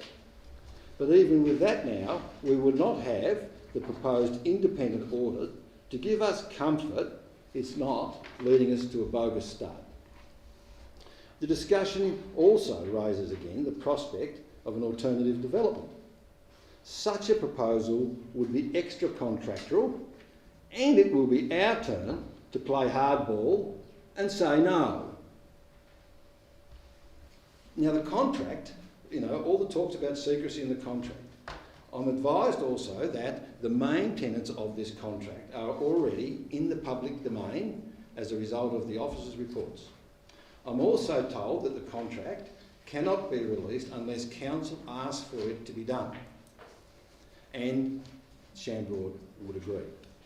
I think in the interest of transparency, it's high time this council, since it's all out there anyway, and we want the people to understand why this is a contractual matter and why we've got to do what we've got to do, that I think the time has come now for us to suggest to Chambord that there are no more secrets left in this confidential contract, and it's high time that we took the community with us and so they can make their own judgments. They are playing contractual hardball, and so should we. Now, I can't support this motion while it contains Recommendation C. Recommendation C is not a contractual matter. Recommendation C is the effect of a letter of comfort and that we all understand their difficulties and all the things. Well, those things are yet to be determined. We might have our advice and they might have their advice, and some of us may have gone out there and preempted it, but that advice has not been tested. And I'm all about giving letters of comfort and understanding when we're moving down the path of these extra conditions. But when they pull the thing on these, I'm not about saying nice things about people. There is no such thing as friends and relationships when you come down to the hard bones of a contract. When one of the parties says, no, that's the contract, that's it. This is now a time for it to be a contractual matter. So I cannot support a recommendation which contains that particular recommendation C. So I think, Mr. Mayor, I think that basically comes up to it. I take no comfort out of the fact that we got all these conditions and they were all put to us, and I have no doubt, contrary to the previous speakers, Mr. Mayor, and some discussions that you and I have had, I have no doubt that had we moved this motion October the 12th, the board would have had the same concerns about the extra contractual conditions they have today. Thank you, Mulder. Am I taking from what you just said that you're foreshadowing the motion without C if this is lost? If this one is lost, I shall. Thank you. Other speakers? Alderman James. Thank you, Mr. Mayor. I implore my colleagues to reject the motion in its entirety, A, B, C, D and E. The fact of the matter is that by rescinding the motion of the 21st of December 2020, you're taking all those safeguards and protocols that a number of the councillors in this place put in place on the basis of protecting the interests of the community. By doing and saying deleting that, then it's lost. Also, Part D is saying that we are going to provide an unconditional extension of time to the 30th of October without any conditions, and basically it has to be in the terms of the sale and development agreement. Part E authorises the General Manager to separately write to Shambroad to negotiate non-contractual conditions which will allow Council to be regularly updated. They can do nothing in relation to that. Non-contractual conditions have been scrubbed. You know, it's a non-event. By rescinding the 21st of December 2020 decision, we wiped any conditions, and this particular motion is giving unconditional extension of time to 2022. No point prior to the 21st of the 12th, 2020, did Shambroad advise Council that it had any concerns with those conditions. There was a direct copy-paste of those conditions from the 12th of October 2020 to the 21st of the 12th, 2020, and that motion was passed. Straight, identical recommendation as was on the 12th of October. Shambroad's letter of the 18th, the 11th, 2020 to the General Manager, Shambroad Australia requests Council revisits its decision and confirm the extension of clause 6.3 until the 13th of October 2022 as requested in its letter of the 2nd of October 2020. Not until the 6th of January, Shambroad formally advised that it would not agree to the proposed conditions. Clarence aldermen were not advised of Shambroad's rejection of the conditions until the 1st of February 2021. Shambroad's unconditional extension of time per the sale development agreement clause refers to a request to be reasonable. Council approved an extension to the agreement on the 14th, the 11th, 2019. It also approved an extension to the agreement on the 14th, the 10th, 2020. Now Shambroad requests unconditional extension to the 13th of the 10th, 2022. This third request reasonable as per the SDA, given Shambroad had reasonable time to commence building works prior to the COVID-19 pandemic. Clause 6A of the SDA requires Shambroad request to be reasonable. Shambroad's letter dated the 18th, the 11th, 2020 to the General Manager, and I quote, "We have been delayed in commencing the stage 1B works for reasons not within our reasonable control. However, building permit for stage 1B was lodged on the 29th of August 2018 with Council. Council officers issued further information request on the 10th of the 9th 2018. The further information was not provided and a certificate of likely compliance issued by the building surveyor expired on the 28th of the 8th 2019. There has not been substantial commencement because the building and staging of 1B was not proceeded with, and therefore they did not have authority to proceed. Shambroad is required to commence construction of footings, foundations and other ground level and below level infrastructure. Had the building permit for stage 1B piling works granted, then building works, I believe, would have started and substantial commencement, reasonable control and the condition of the SDA would have been satisfied.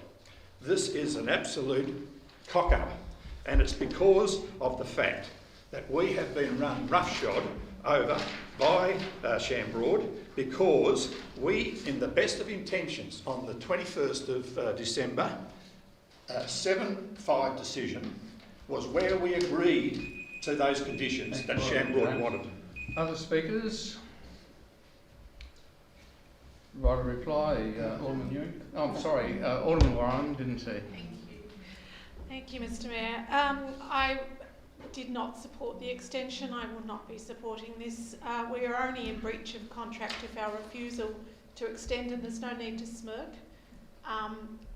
If our refusal to extend was unreasonable, I concur with Alderman James that there were many reasons well before COVID that were red flags that this was not going to be commenced in a reasonable time frame. I also have issues with Part C on that basis, that we acknowledge the challenges and circumstances as being solely due to COVID. I'd also ask Alderman Newington in his right of reply to address what he sees as onerous about the conditions that we requested. From memory, they were to do with showing evidence that there was a contract with a construction company and somebody to operate the hospitality school and to operate the hotel. In what environment are those unreasonable requests? So if you're saying that those are onerous, Alderman Newington, could you please explain why and why we couldn't ask Chambord to accept those? So I cannot support this. Thank you. Other speakers? Alderman Walker. Look, thank you. First of all, Mr Mayor, I want to put a question directly through you to the General Manager, because the first extension that this council granted was October 2019. Is it your understanding that at that time, and the request came to us then because it was reported that the relationship hadn't successfully progressed with TAFE, that was put as the basis for the request of the extension. Is it your understanding that at that time, had council wished to do so, it could have at that time exercised the buyback clause at the sale price? Thank you, Alderman Walker. Probably need to explain a couple of things about the contract to make it clear, because it's clear that there are different views in the room. The first extension and in fact the second extension were absolutely at the discretion of council to grant those, and they stood in a different circumstance to the current extension because they operated under clause 6.3 of the contract. This extension is captured by clause 6A of the contract, which is essentially the force majeure clause. So the important piece of information that is clear, and it's made clear in the recommendation by recommendation C, is that this request is related to the COVID circumstances and not the history of the project, and needs to be considered in the context of clause 6A. Which I absolutely agree with, but it's really, I think, important for clarity for Aldermen and for people that might be listening, that we can put on the table whether, should council have chosen to do so in October 2019 in an environment pre-COVID, in an environment where a developer hadn't formalised relationships with an education provider at the time they would hope for, at that October 19 meeting where the extension was granted, would we have been in a position to exercise the buyback clause at the sale price? Before I allow the General Manager to enter the debate here, I think it's important for you to demonstrate why the history is relevant, because as the General Manager explained, this is the first occasion that the clause involving force majeure has been invoked. Because it's important in the context that we were all elected in 2018, and it is my understanding is correct, and people that have said that it was a mistake and we shouldn't have done so, that opportunity was something that has been before this council in this term of council. But the difficulty I have with this approach is that we need to look at the situation as it is now, rather than look back on how people voted at that time. Well, I think that's a convenient reason to, if you like, brush aside one of the things that may have got us to here, because if people truly were of the view that should have occurred, there was an opportunity to do so that is not present now. And that is something that is not conveyed in the community, and I think it is a really key and crucial point. And I'm not getting a specific answer to that, so I am going to, I think, assume that it was the case that at the October 2019 meeting, for the sale price, this council could have done it. Now, at that time, hands were raised, or fingers were raised to object to the extension, but two hands weren't put together to draft an alternative motion. So it's a very interesting situation we now find us with, and I think that that's something that the community should be aware of, rather than, perhaps some creaming around where we are now. The term cock-up was used. Now, I wouldn't use that term, and my pronunciation might not be quite right, my intonation's not be quite what it should be, but I think the term we're looking for is lasi sanwa, which is my understanding translates to dumpster fire. And that is what the October 12 indecision has resulted in, a dumpster fire. In as much as this. Usually when you see big development projects, negotiations are done with councils, and there's perhaps some trade-offs, and then they're passed, and then what you often see is a clawback by the said proponent. Actually, we can't just do it with 80 units, we need 105. Well, no, we're going to need a big sub, etc., etc., etc. Look at what happened with this as far as a demonstration of good faith. The developer changed their plans to a more expensive, less floor space situation. They were under no obligation to do that, they had the approval. They didn't pour the concrete to the cursory level to meet the substantial development clause. In good faith, they came back to council for an extension.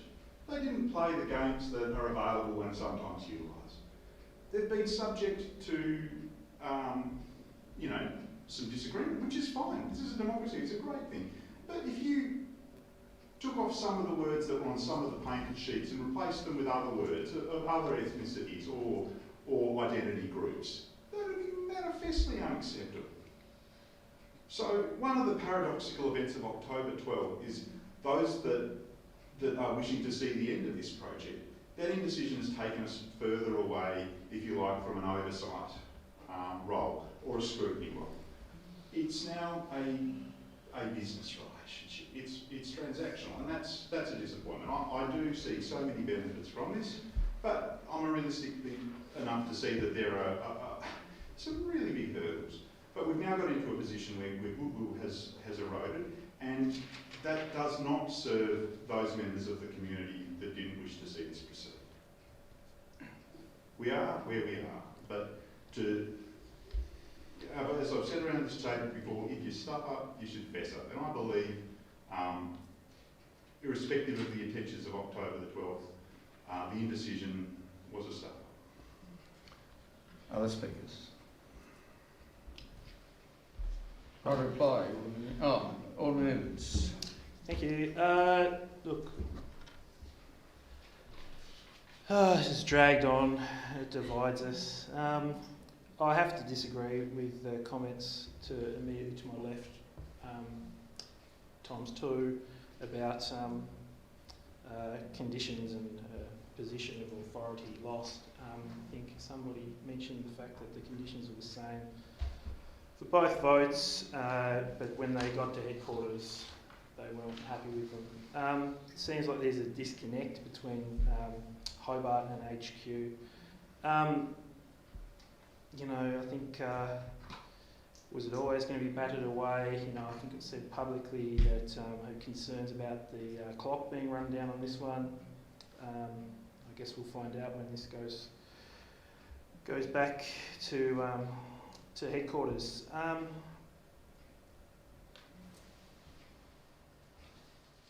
I guess the biggest concern for everyone, no matter how we sit on this fractured topic that keeps coming back and makes all our other business difficult to get on with, is that we don't want to end up with something that starts and doesn't finish. And I know we all reference something that's only a stone's throw away. Perhaps that's the thing that we all have in common on this topic, despite the fact we have a different approach to where we're coming from.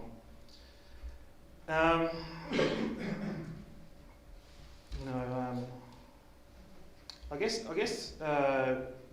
we've all got some concerns about contract, etc. Some of the conditions, the back and forth of what can be leveraged and what can't. So I did ask this question last Monday night, but I'll, in the same vein as others, I will ask it of you, Mayor, or whoever relevant can answer it.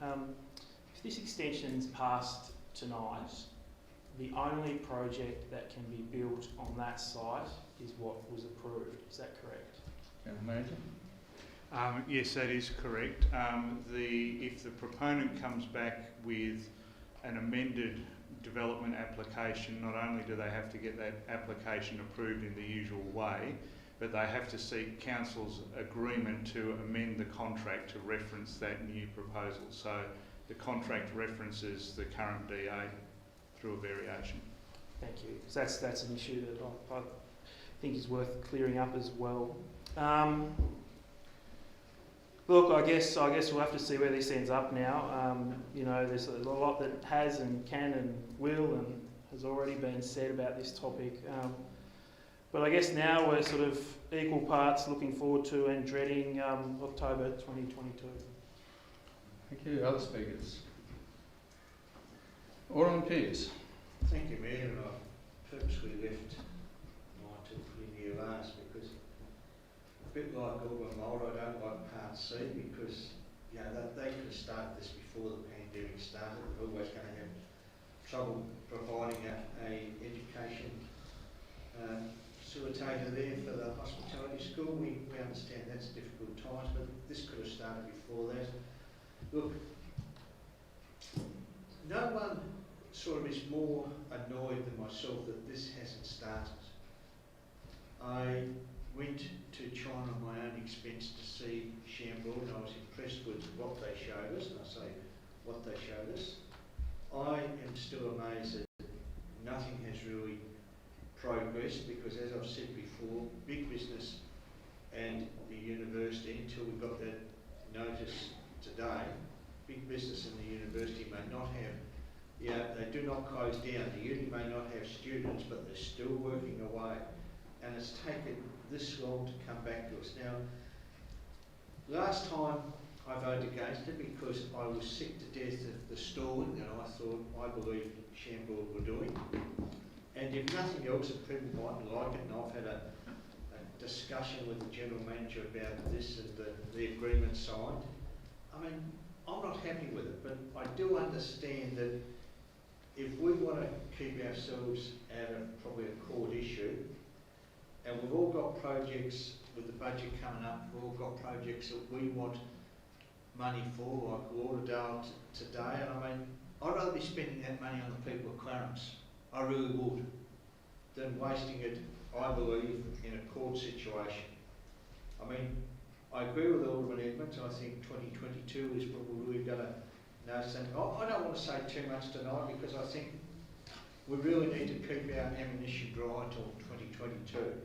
But I cannot support it with Part C because I don't believe that is 1000% true in my own heart. I don't believe that. I'd rather see it go without Part C because I believe there was plenty of time to get things started, and I just, I'm extremely disappointed the way things have gone.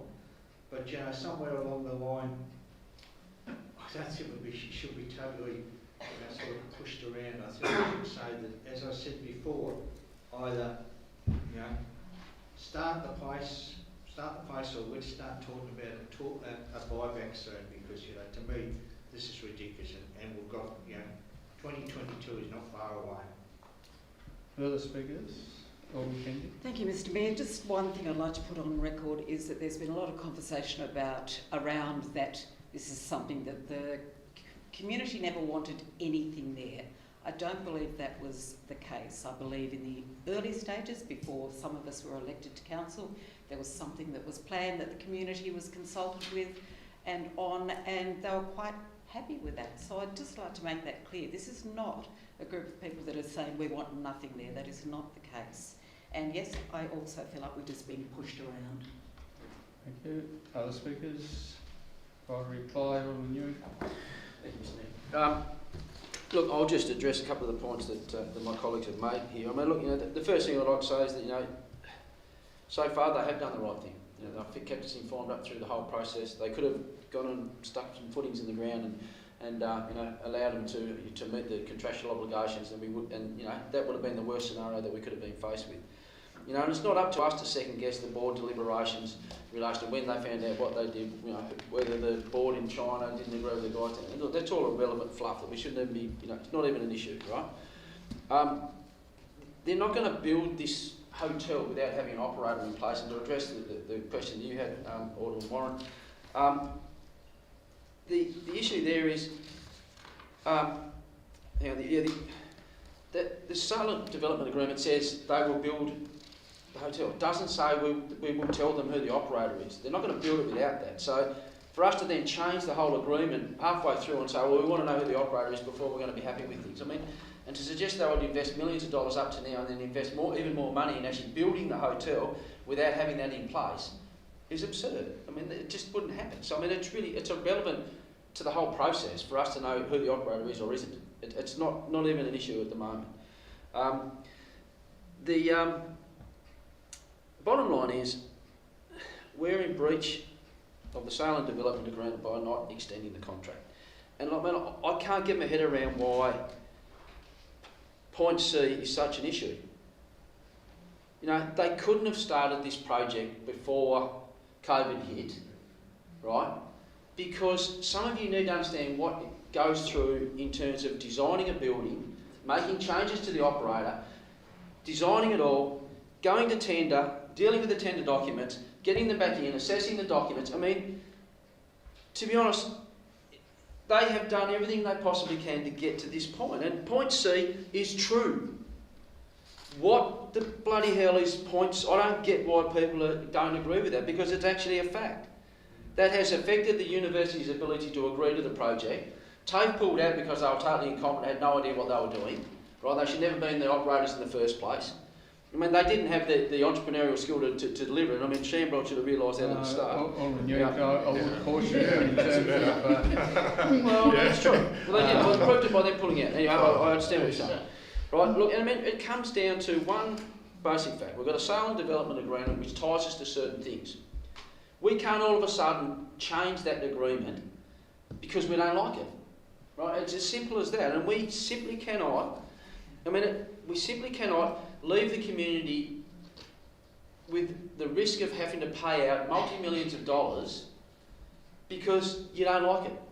Or you think that someone's been, they haven't told us who the operator is, or they haven't, or you don't, whatever all the arguments are put forward here. But I mean, if you're worried about facing an election in October 22. So the motion before the chair is the officer's recommendation that we grant the extension. All those in favour? Against? The motion is lost. Alderman Mulder. Mayor, I will foreshadow the officer's recommendation minus recommendations C. Do we have a seconder? Well, thank you, Alderman Newington. Alderman Mulder. Mr. Mayor,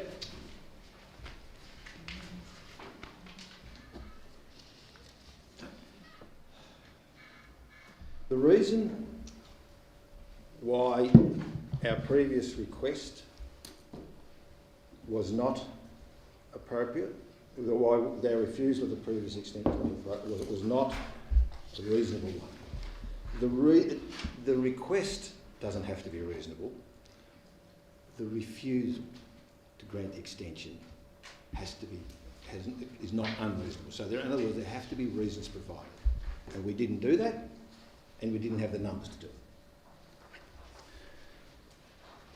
So if we don't agree to this request, and I'm not going to go into the ins and outs of the thing, that opportunity's burned.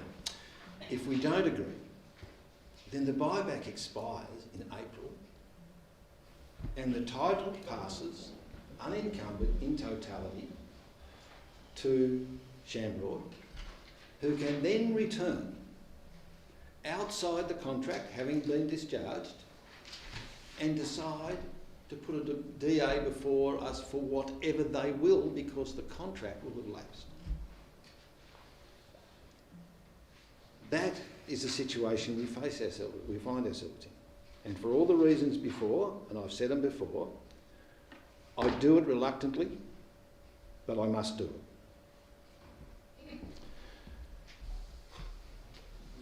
We will find ourselves in a position that not only will the contract expire if we don't agree to this motion, we will also be subjected to the damages because we were unable to provide the reasons at that time. Now, I, like most of you, like all of you, I would suggest, thought at that time that there was an opportunity then to, with some reflection of time, the Chamber could have challenged our decision not to grant the extension, and then we would have had the force majeure arguments about COVID-19 and all those sorts of things. Had they been tested, then we would have been in a position where we could have known and the extension could have been granted. But that was not the course of action that they took or that we were forced to take. If we agree to tonight, there could be a bogus start. And I agree that, and it is my greatest fear. And the buyback expires, and then we're left with some vacant land. If we agree, we might also find ourselves confronted with another extension of time since, quote, the effects of COVID will not have expired by 2 years' time. So therefore, we will find ourselves on this rolling extension forever if we roll over and say that COVID was the only cause for this project not to proceed. Now that's why Clause 2 has to come out. I'm not about giving them that little level of comfort. Now they're playing hardball and it's all down to contract, and it's a purely contractual matter. Recommendation C is not a contractual matter. But recommendation C is giving them a little bit of comfort to say, well, that's all right, they've already rolled over, bang, we can just proceed in October and ask for another extension, and they can't grant us that because the reasons that they've even agreed to and rolled over on are still valid. Now, this project was in trouble long before COVID struck. The university was in trouble. The tourism industry was in trouble because the Tasmanian government was advertising in northwestern Europe to try to make up for the rapid downfall in Asian tourism. So the tourism industry was on the turn well before COVID. The education sector and international student enrolments, right? These things, the aggressive property strategy of the University of Tasmania was already causing some concern well before COVID. A point of order, Mr Mayor. Look, the Part C has been scrubbed. It's been deleted. Look, I don't see any point of order here, Alderman James. Why Thank you very refer to much. COVID? I think the fact that Part C has been scrubbed deserves some explanation. I'm explaining, Mr Mayor, why I can vote, why I have to vote for a motion. Please continue. So, so what has happened, right? So this was always an ambitious project for all the reasons I've stated. And it's just, and all COVID-19 has done is probably put the final line through the project as envisaged. I cannot foresee, for the foreseeable 4 to 10 years, according to the pundits, that this situation for a high-end hotel and hospitality school will be here. What has changed, though, between our October the 12th decision, right, is not the knowledge of the board, I don't believe. I think what's changed is the deterioration of Australian-Chinese relationships, which has put them in a position where they're now saying that, sir, relations has now put in a position. That, sir, we can't control. Thank you, Alderman Mulder. Alderman Newington. Thank you, Mr Mayor. Look, problem we're facing, I mean, look, hopefully with this motion it just allows us to move forward and allows the GM to get on with his job and actually deal with the contractual issues that we're faced with. That doesn't change. And to be honest, it makes no difference whatsoever if it's in there or not. If it's not there, I'm happy to support this one just to at least get us off the hook in relation to any potential financial liability moving down the track. But I would just encourage my aldermen to stop playing games with being international hotel developer, who know more about the market than these people out there that are proposing to do this. It's not our game to be saying something's dead in the water or something's not going to happen or something, that's not up to us to do that. We've got a reputation out there, and if hopefully we can handle it now, but we've got to realise that the way that we handle ourselves in this chamber in relation to these sort of projects will make the difference between us being somewhere that people want to come and do business or they don't. And I think some of the games that were played throughout this whole debate has certainly led us to... Alderman Newington, I'd ask you to refrain from casting aspersions on the motivation of the people in the debate. Well, anyway, okay, thank you, Mr Mayor. Anyway, but I'd encourage everyone to support this motion. At least it allows some comfort to actually allow the GM, like I said, to get on with the job, to make this happen and try and salvage what credibility we might have in the business community out there, and hopefully encourage other people to come along with not only this project but other ones in the future. Because, you know, as I said in previous debates on this, are we going to continue to be a suburb of Hobart, or can we actually become a city that is able to deal with these sorts of things in a way where we can actually understand contractual situations and be able to deal with them without letting personal opinions and you know, some other things come in which I believe have played a pretty well, haven't helped the situation. But anyway, I encourage everyone to support at least this one to allow us to move forward. Thank you. Other speakers? Alderman James? Yeah, look, again, what's in this motion is, of course, what I will not support, and that is the General Manager to write to Shamroad to confirm Council's grant of an unconditional extension of time to 13th of October 2022 in accordance with the terms of the sale of the Development Agreement, SDA. I mentioned earlier that Shamroad had adequate opportunities in the extensions of time. There were two, and then the third one is basically caught up in this particular motion, and did not, I believe, undertake reasonable attempts to pre-COVID-19 to be able to get this particular project off the ground. In fact, as I mentioned earlier, the council officers requested some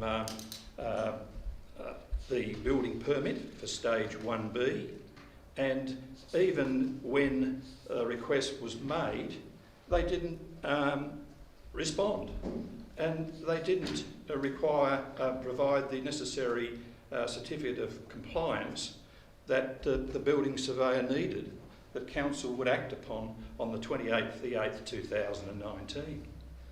Also, the question in relation to an extension of time, they had every opportunity to have some measures to start the building works.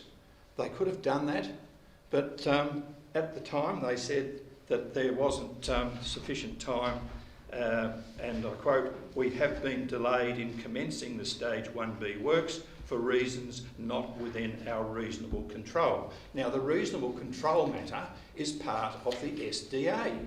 So if you're going to say it's a contract in relation to the SDA, then you have to see whether or not they took reasonable attempts to and fulfil the conditions. And they didn't. They didn't fulfil their conditions. And each time they were coming forward and requesting an extension of time. By the very nature, my colleagues, if we decide to authorise the General Manager to give them, that's Shamroad, unconditional extension of time, nothing attached, notwithstanding they did not meet their obligations under the contract, which I've just mentioned, then in fact they will probably request another extension of time prior to 2022. Alternatively, they could go ahead and undertake the building 1B piling works, which is only part of the development to commence construction of footings, foundations and other ground level infrastructure. That's all. Then they can walk away because they have fulfilled substantial commencement. So there's no buyback here. There's no buyback anymore, unfortunately. They have this particular arrangement that if we give them an extension of time, they can just drag the process out. We already know that the university is not going to basically be party to this anymore. We also know that there's going to be another DA lodged to alter the contract. So look, they are in a box seat. If we refuse this particular motion, A, B, D and E, then let them challenge us, because they have not fulfilled their terms and conditions of the contract, and therefore they would be basically required to stand up and come to us and say, well look, we're in a bit of a corner here, therefore can we sort of talk this over. That is the way it is. But if you vote tonight to rescind and also give them an unconditional extension of time, then they can do nothing other than perhaps prior to October 2022 decide to take the drill, put down a few piling rods and do some underground work and say that's substantial commencement. And it is under the terms of their contract. So buybacks out of it, they are in a box seat unless we decide to say no to A, B, D and E. And I know the numbers aren't there. But I can go to the election in 2022 and say, there you are, there's the foundations, they've got the land, that's theirs, and walk away. Thank you, Alderman Jones. Alderman Bromley. Mr Mayor, in tactics reminiscent of Nazi Germany's Joseph Goebbels, those opposed to the $80 million Kangaroo Bay Hotel and Hospitality School have elevated the... Alderman Bromley, could I ask you to be very cautious about casting aspersions on the motivations of the people who voted against the extension? Well, Mr Mayor, look, it is really important. Take that on board, but I really have great concern, Mr Mayor, about people misleading the community and misrepresenting the situations. I want that on the record. That's my view. That's my interpretation of events this evening and events over the preceding couple of years that I've been here. And this issue's been front and centre.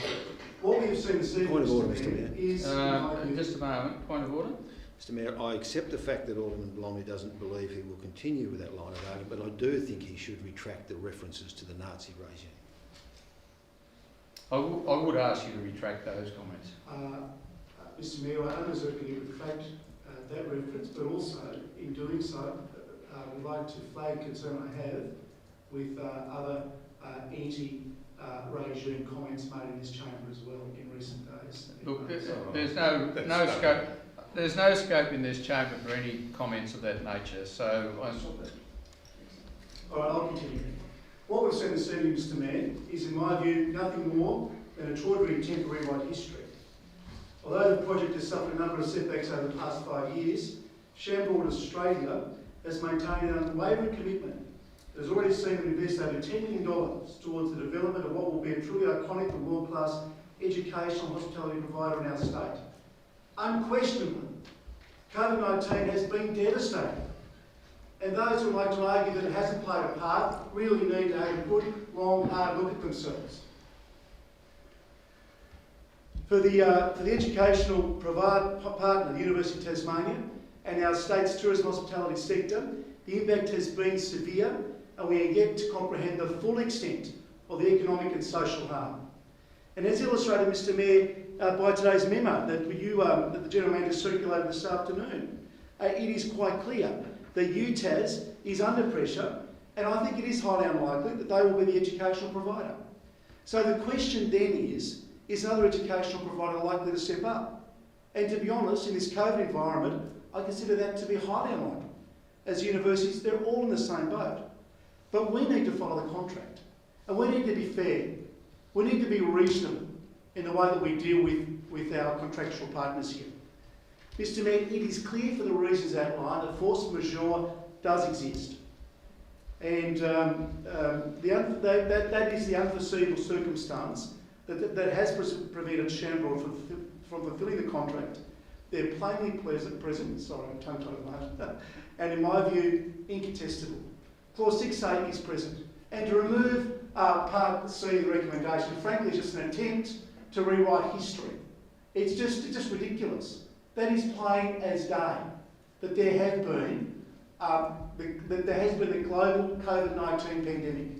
It's pretty obvious. And anyone that would seek to argue that, frankly, is a fool. Other speakers. Thank you, Mr Mayor. Look, if losing C is the fig leaf required to get it over the line, then I will don it.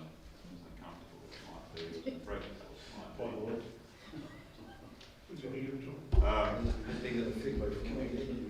be. Steady on.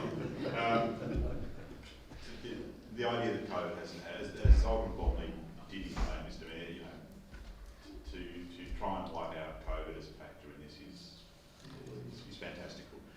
I don't think you know, many of us have often our friends have relationships and we might not always agree with their choices. I didn't think that that Jamboard was making quality decisions with who it chose to go with as far as particular skills in that space. But I think we should acknowledge on the record the reason they did that is they wanted to, wherever possible, work with local entities, and that hasn't worked out ideally, but I think it's a terrible motivation. As unpleasant as it might be for Aldermen to hear what I'm going to say, it's probably equally as unpleasant possibly to say, but here is the fact. Whilst there are issues I passionately disagree with you on, each and all of you, bottom line is, whilst those issues are different, there's more that we agree on. And I guess though, when it comes to this matter, it's the quantum and the scale of the disagreement, in as much as not the tenor, but the ramifications of the outcome. When it comes to breaking contracts at a government level, you're not playing for sheep stations. It's far more expensive than that potentially. And this council, I believe, as we as an entity combined, have demonstrated better financial management and decision making through the COVID period than any of the other 28 task councils. But we got there through some pretty robust disagreements, but through the other side we did get. And I'd hate to see that all be for naught, because on this issue we can't, we can't work through what we have to do, which is a contract, irrespective of how we may feel about it. So I will be supporting this. I would urge other Aldermen to do so,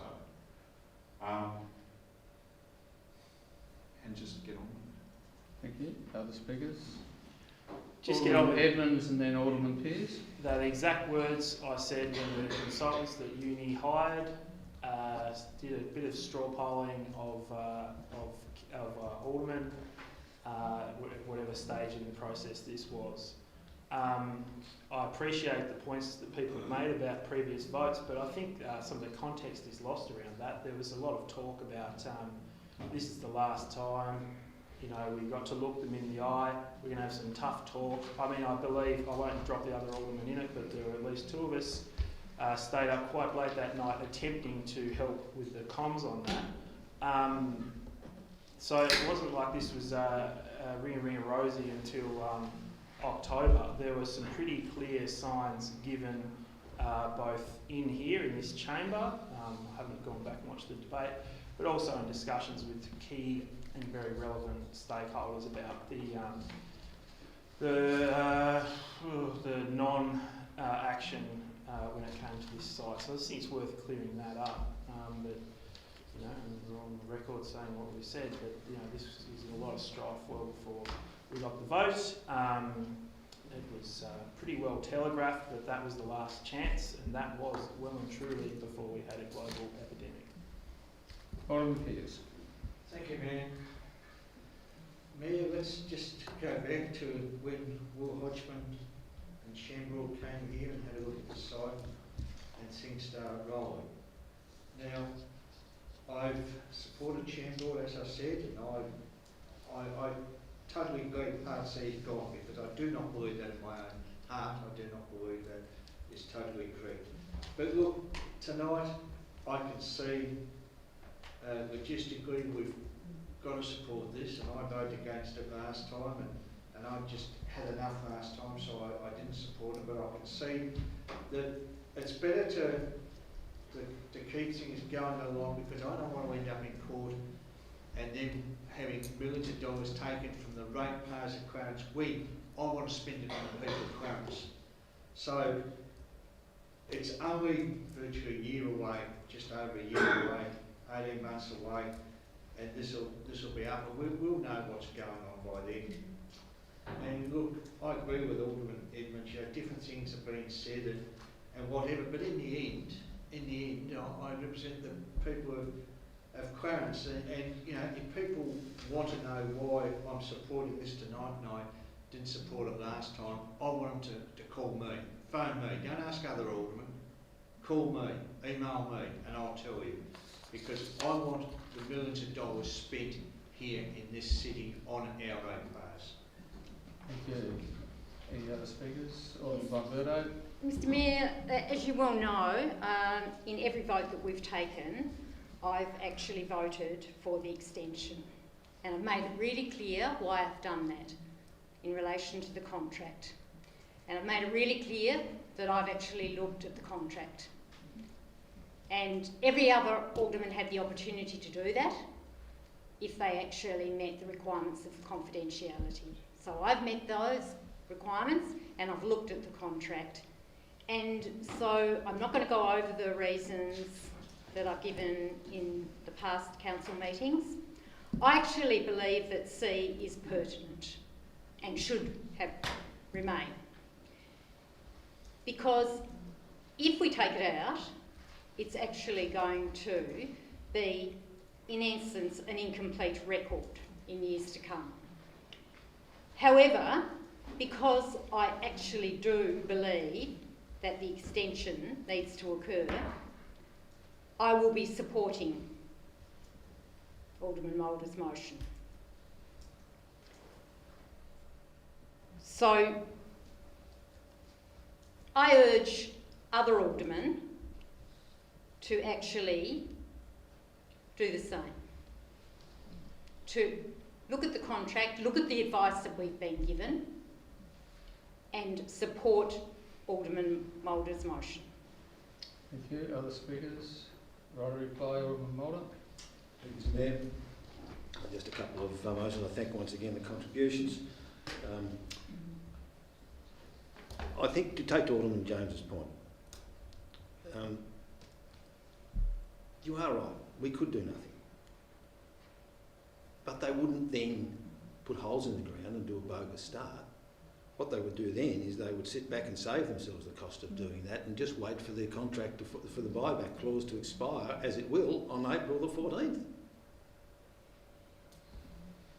And not doing it will also open, not only will they get the contract, we're also then opened up to all the damages, as I said previously. So, I mean, I don't want to do this. I don't believe it's the thing, but that's not the point anymore. This is a contractual issue. Now, another big issue that has been cropped up, which is about, you know, COVID-19 did all this. At least one of the contributions said it played a part. To deny that it played a part is just, I think there was a pejorative word there, but I won't be bothered with it. You know, but no one has said it hasn't played a part. What we are hearing is that it's one of a number of factors, some of which predated it. And that's why I'm not so keen to roll over on the formal record as attributing COVID as being the seminal clause, because all that does is tie us down to having to grant future extensions when the effects of COVID-19 aren't over. It cuts out our capacity to buy into the argument to say, no, you know, it may have been one of the factors, but you know, the other factors predated this. The history of this project will demonstrate that it may not have always been the Monty that everyone thought it would be.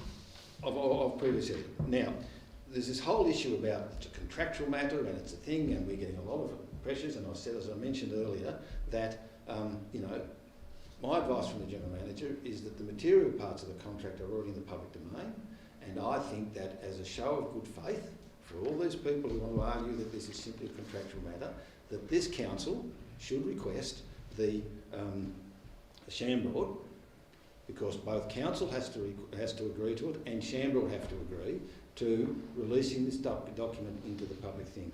And on that basis, Mr Mayor, I'll foreshadow a motion, whatever the process might be, that this council, in the interests of transparency, to demonstrate to the public that this is that we are acting according to our contractual obligations, that this council requests Shamroad to release the confidentiality clause. Now, if we did that, Mr Mayor, I think that would go a long way towards, that's beyond debate. Thank you. So the motion before the Chair is the officer's recommendation minus C. All those in favour?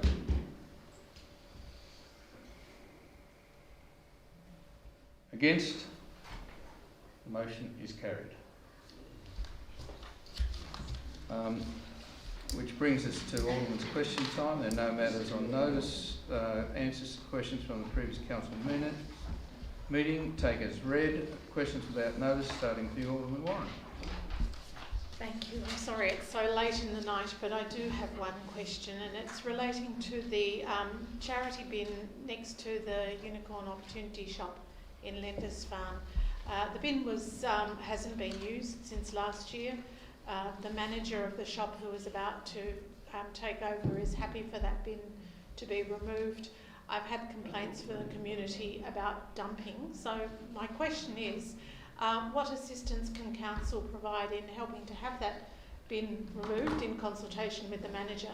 And would it be possible to replace it with perhaps a bench and some minor landscaping to discourage people who are creatures of habit from continuing to dump stuff in that location? Can you take that on notice, please, Mr. Graham? Certainly will, Mr. Mayor.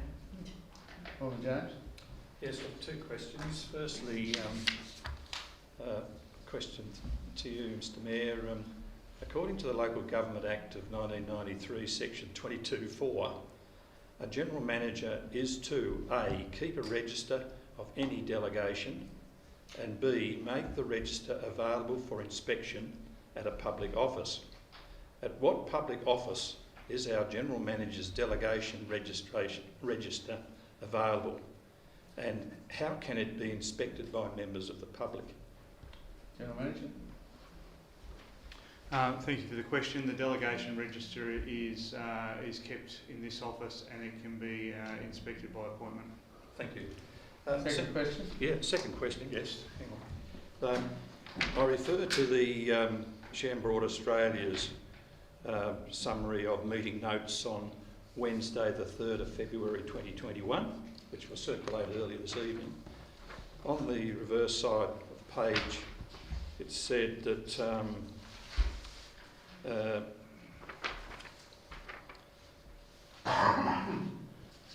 got to read it. The significant outgoing negative impact of COVID-19 pandemic across the global tourism and hospitality markets expected to result in a surplus of skilled hospitality personnel globally, and therefore declining demand for training and education for an uncertain period of time. The combination of these factors has resulted in UTAS unable to identify a viable commercial path to commit to the Kangaroo Bay project now. My question is, given that it seems as though highly unlikely for them to be able to commit to the project, would the, under the terms of the SDA, is it possible that they would have to advertise for another education provider in order to fulfil the conditions of the SDA as a hospitality and hotel complex? They don't have to advertise it, but they do have to, if they want the project to proceed, they have to find another education provider. It doesn't have to be UTAS. No. And does council have to be advised, or is that something that the SDA basically is part of their decision-making process? Ask the General Manager. My recollection is that the SDA doesn't provide a specific education provider, but I'll confirm that. Thank you. Alderman Pearce. No, thank you, Mayor. Alderman Blommer. Thank you, Mr. Mayor. I have two questions. The first one relates to the stretch of the South Upper Highway between the Shoreline to Mornington roundabout.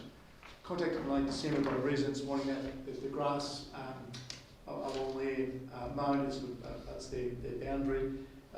Thanks to Mr. Graham and his team, DSG went ahead and conducted some works there. But last week a resident wrote to me and with some photographs, and just indulge me for a moment, Mr. Mayor, he said, in my disbelief, I watched the gentleman look at the grass at length and literally move on. The grass is still so high it hadn't been touched, Mr. Mayor.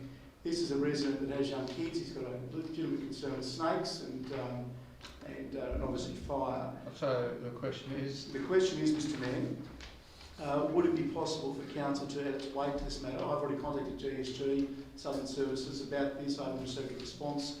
Would council mind please following this up again? Because it just reflects poorly on all of us when this sort of stuff isn't done properly. Mr. Graham? Certainly can follow through with that, Mr Mayor. Thank you. Thank you, Mr. Graham.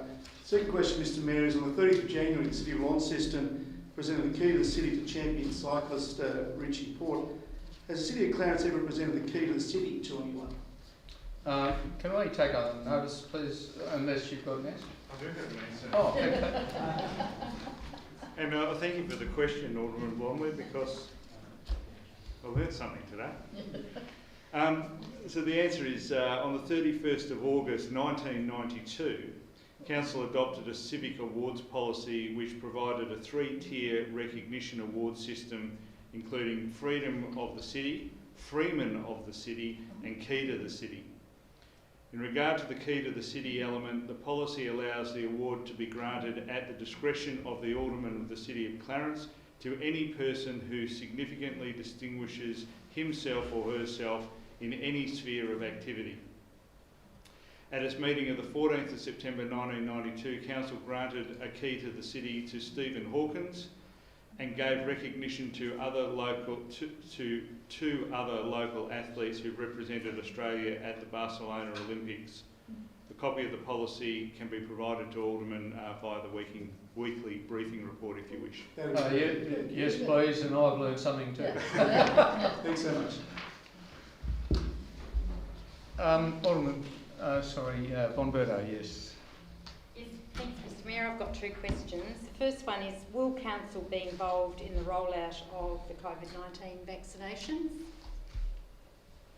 I might ask Mayor, through you, Mr Toohey, to answer that. Through you, Mr Mayor. Yes, Council is likely to be involved in probably the last 2 phases. State government's will commence their rollout in the last week of this month, and the first 2 phases will be handled by the state and the Commonwealth as they deal with their emergency workers and border control and aged care and disability care services. In regard to it's likely we will be, haven't got the exact timing of that though. Thank you. Perhaps I can ask my second question. Could you tell me what the question is, please? Yes. If so, will they be linked or separate to the regular flu vaccinations? They'll be separate from the regular flu vaccinations because there's a requirement to have a 2-week gap between receiving a flu vaccination and the COVID vaccination. Thank you. Alderman Walker. Alderman Evans. Yeah, just one. I noted a couple of Mondays ago that Kingborough Council had set up a process for the public to attend meetings. I just wondered if we had a plan or a strategy or a timeline around when that could potentially happen and then what protocols we might have in place. Could you not interrupt, please, Alderman James? Oh, okay, I'll just acknowledge General Manager. What a great idea. Please. Thank you for the question. I'm not aware that there's been any change to the distancing requirements and room number requirements, and that's been our limiting factor within this chamber. The only way that we would be able to have the public back in a council meeting would be to find a larger room, and the best location for that is Bellerive Oval. As we did for the and that comes at some cost. Yeah. So at the moment I don't think so, but we're continually monitoring that. But we have a strategy in place if it does reduce. Absolutely. Thank you. Alderman Ewing. Yeah, quick one. I note of late there's been a lot of stickers placed around the community on posts and letterboxes, not necessarily letterbox, but rubbish bins and things like that. I just want to confirm that it is a council, there must be a council bylaw, or what is that against bylaws, or what are the penalties for people doing that, for putting stickers all over the council property, bus stops and signs and those sort of things? Gentlemen. Can we take that one on notice? I think we've answered it before. Mr Toohey may have an answer. As I recall, Alderman Blomley asked a similar question last year. Yeah, okay. Yeah, I can provide you with the response we provided back then, cool. if that assists. And can we do something to remind people that that's inappropriate. So fine. Let's I'm not sure. have a look at the response first, but sure.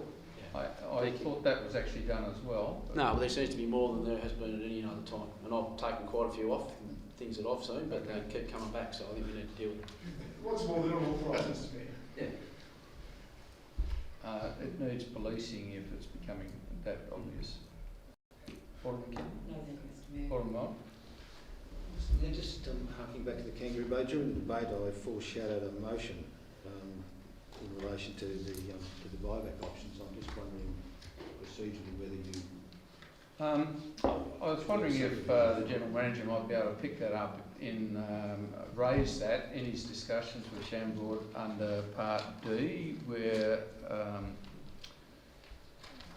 Part E authorises the General Manager to separately write Chambord to negotiate non-contractual conditions which would allow us more. I wonder if we could include that in there. I'm under advice from the General Manager, Mr Mayor, that Council has to make the request in Council as well. Or is that covered by all things necessary?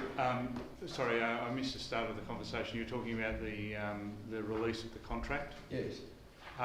So the parties to the contract obviously are Council and Chambord. My view would be that I would need an instruction from Council in order to then take that step, because it's a fairly significant step. Yes. Could we put that on notice for the next Council meeting? Yes, Mr Mayor, but I would perhaps not require it. I might have to extinguish one of my own motions on notice, since we're only allowed to move one at a time. So,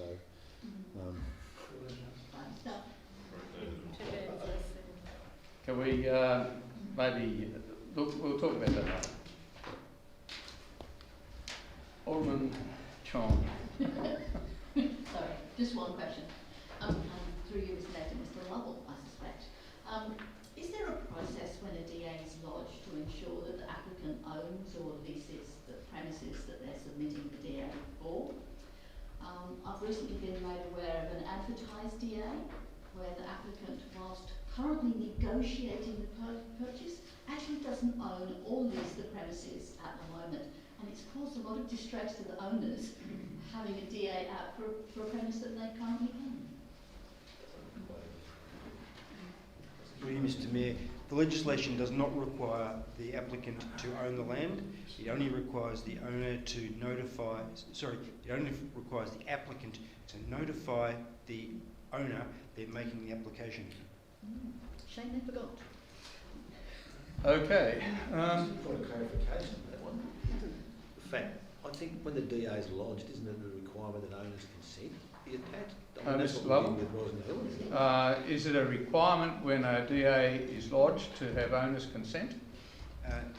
Through Mr Mayor, no, it is not. It is only a requirement that that the applicant advise that they have notified the owner that they're making the application. However, if it's Crown land or council land? Oh, so, my apologies, I thought you were talking about private land. If it is Crown land or council land, it needs either the council's consent by the General Manager or the Minister's consent by his authorised officer. But not for private land. Isn't it crazy? At this point, could I thank the members of the public that have stayed with us so far on the live stream. We do need to close the open session of council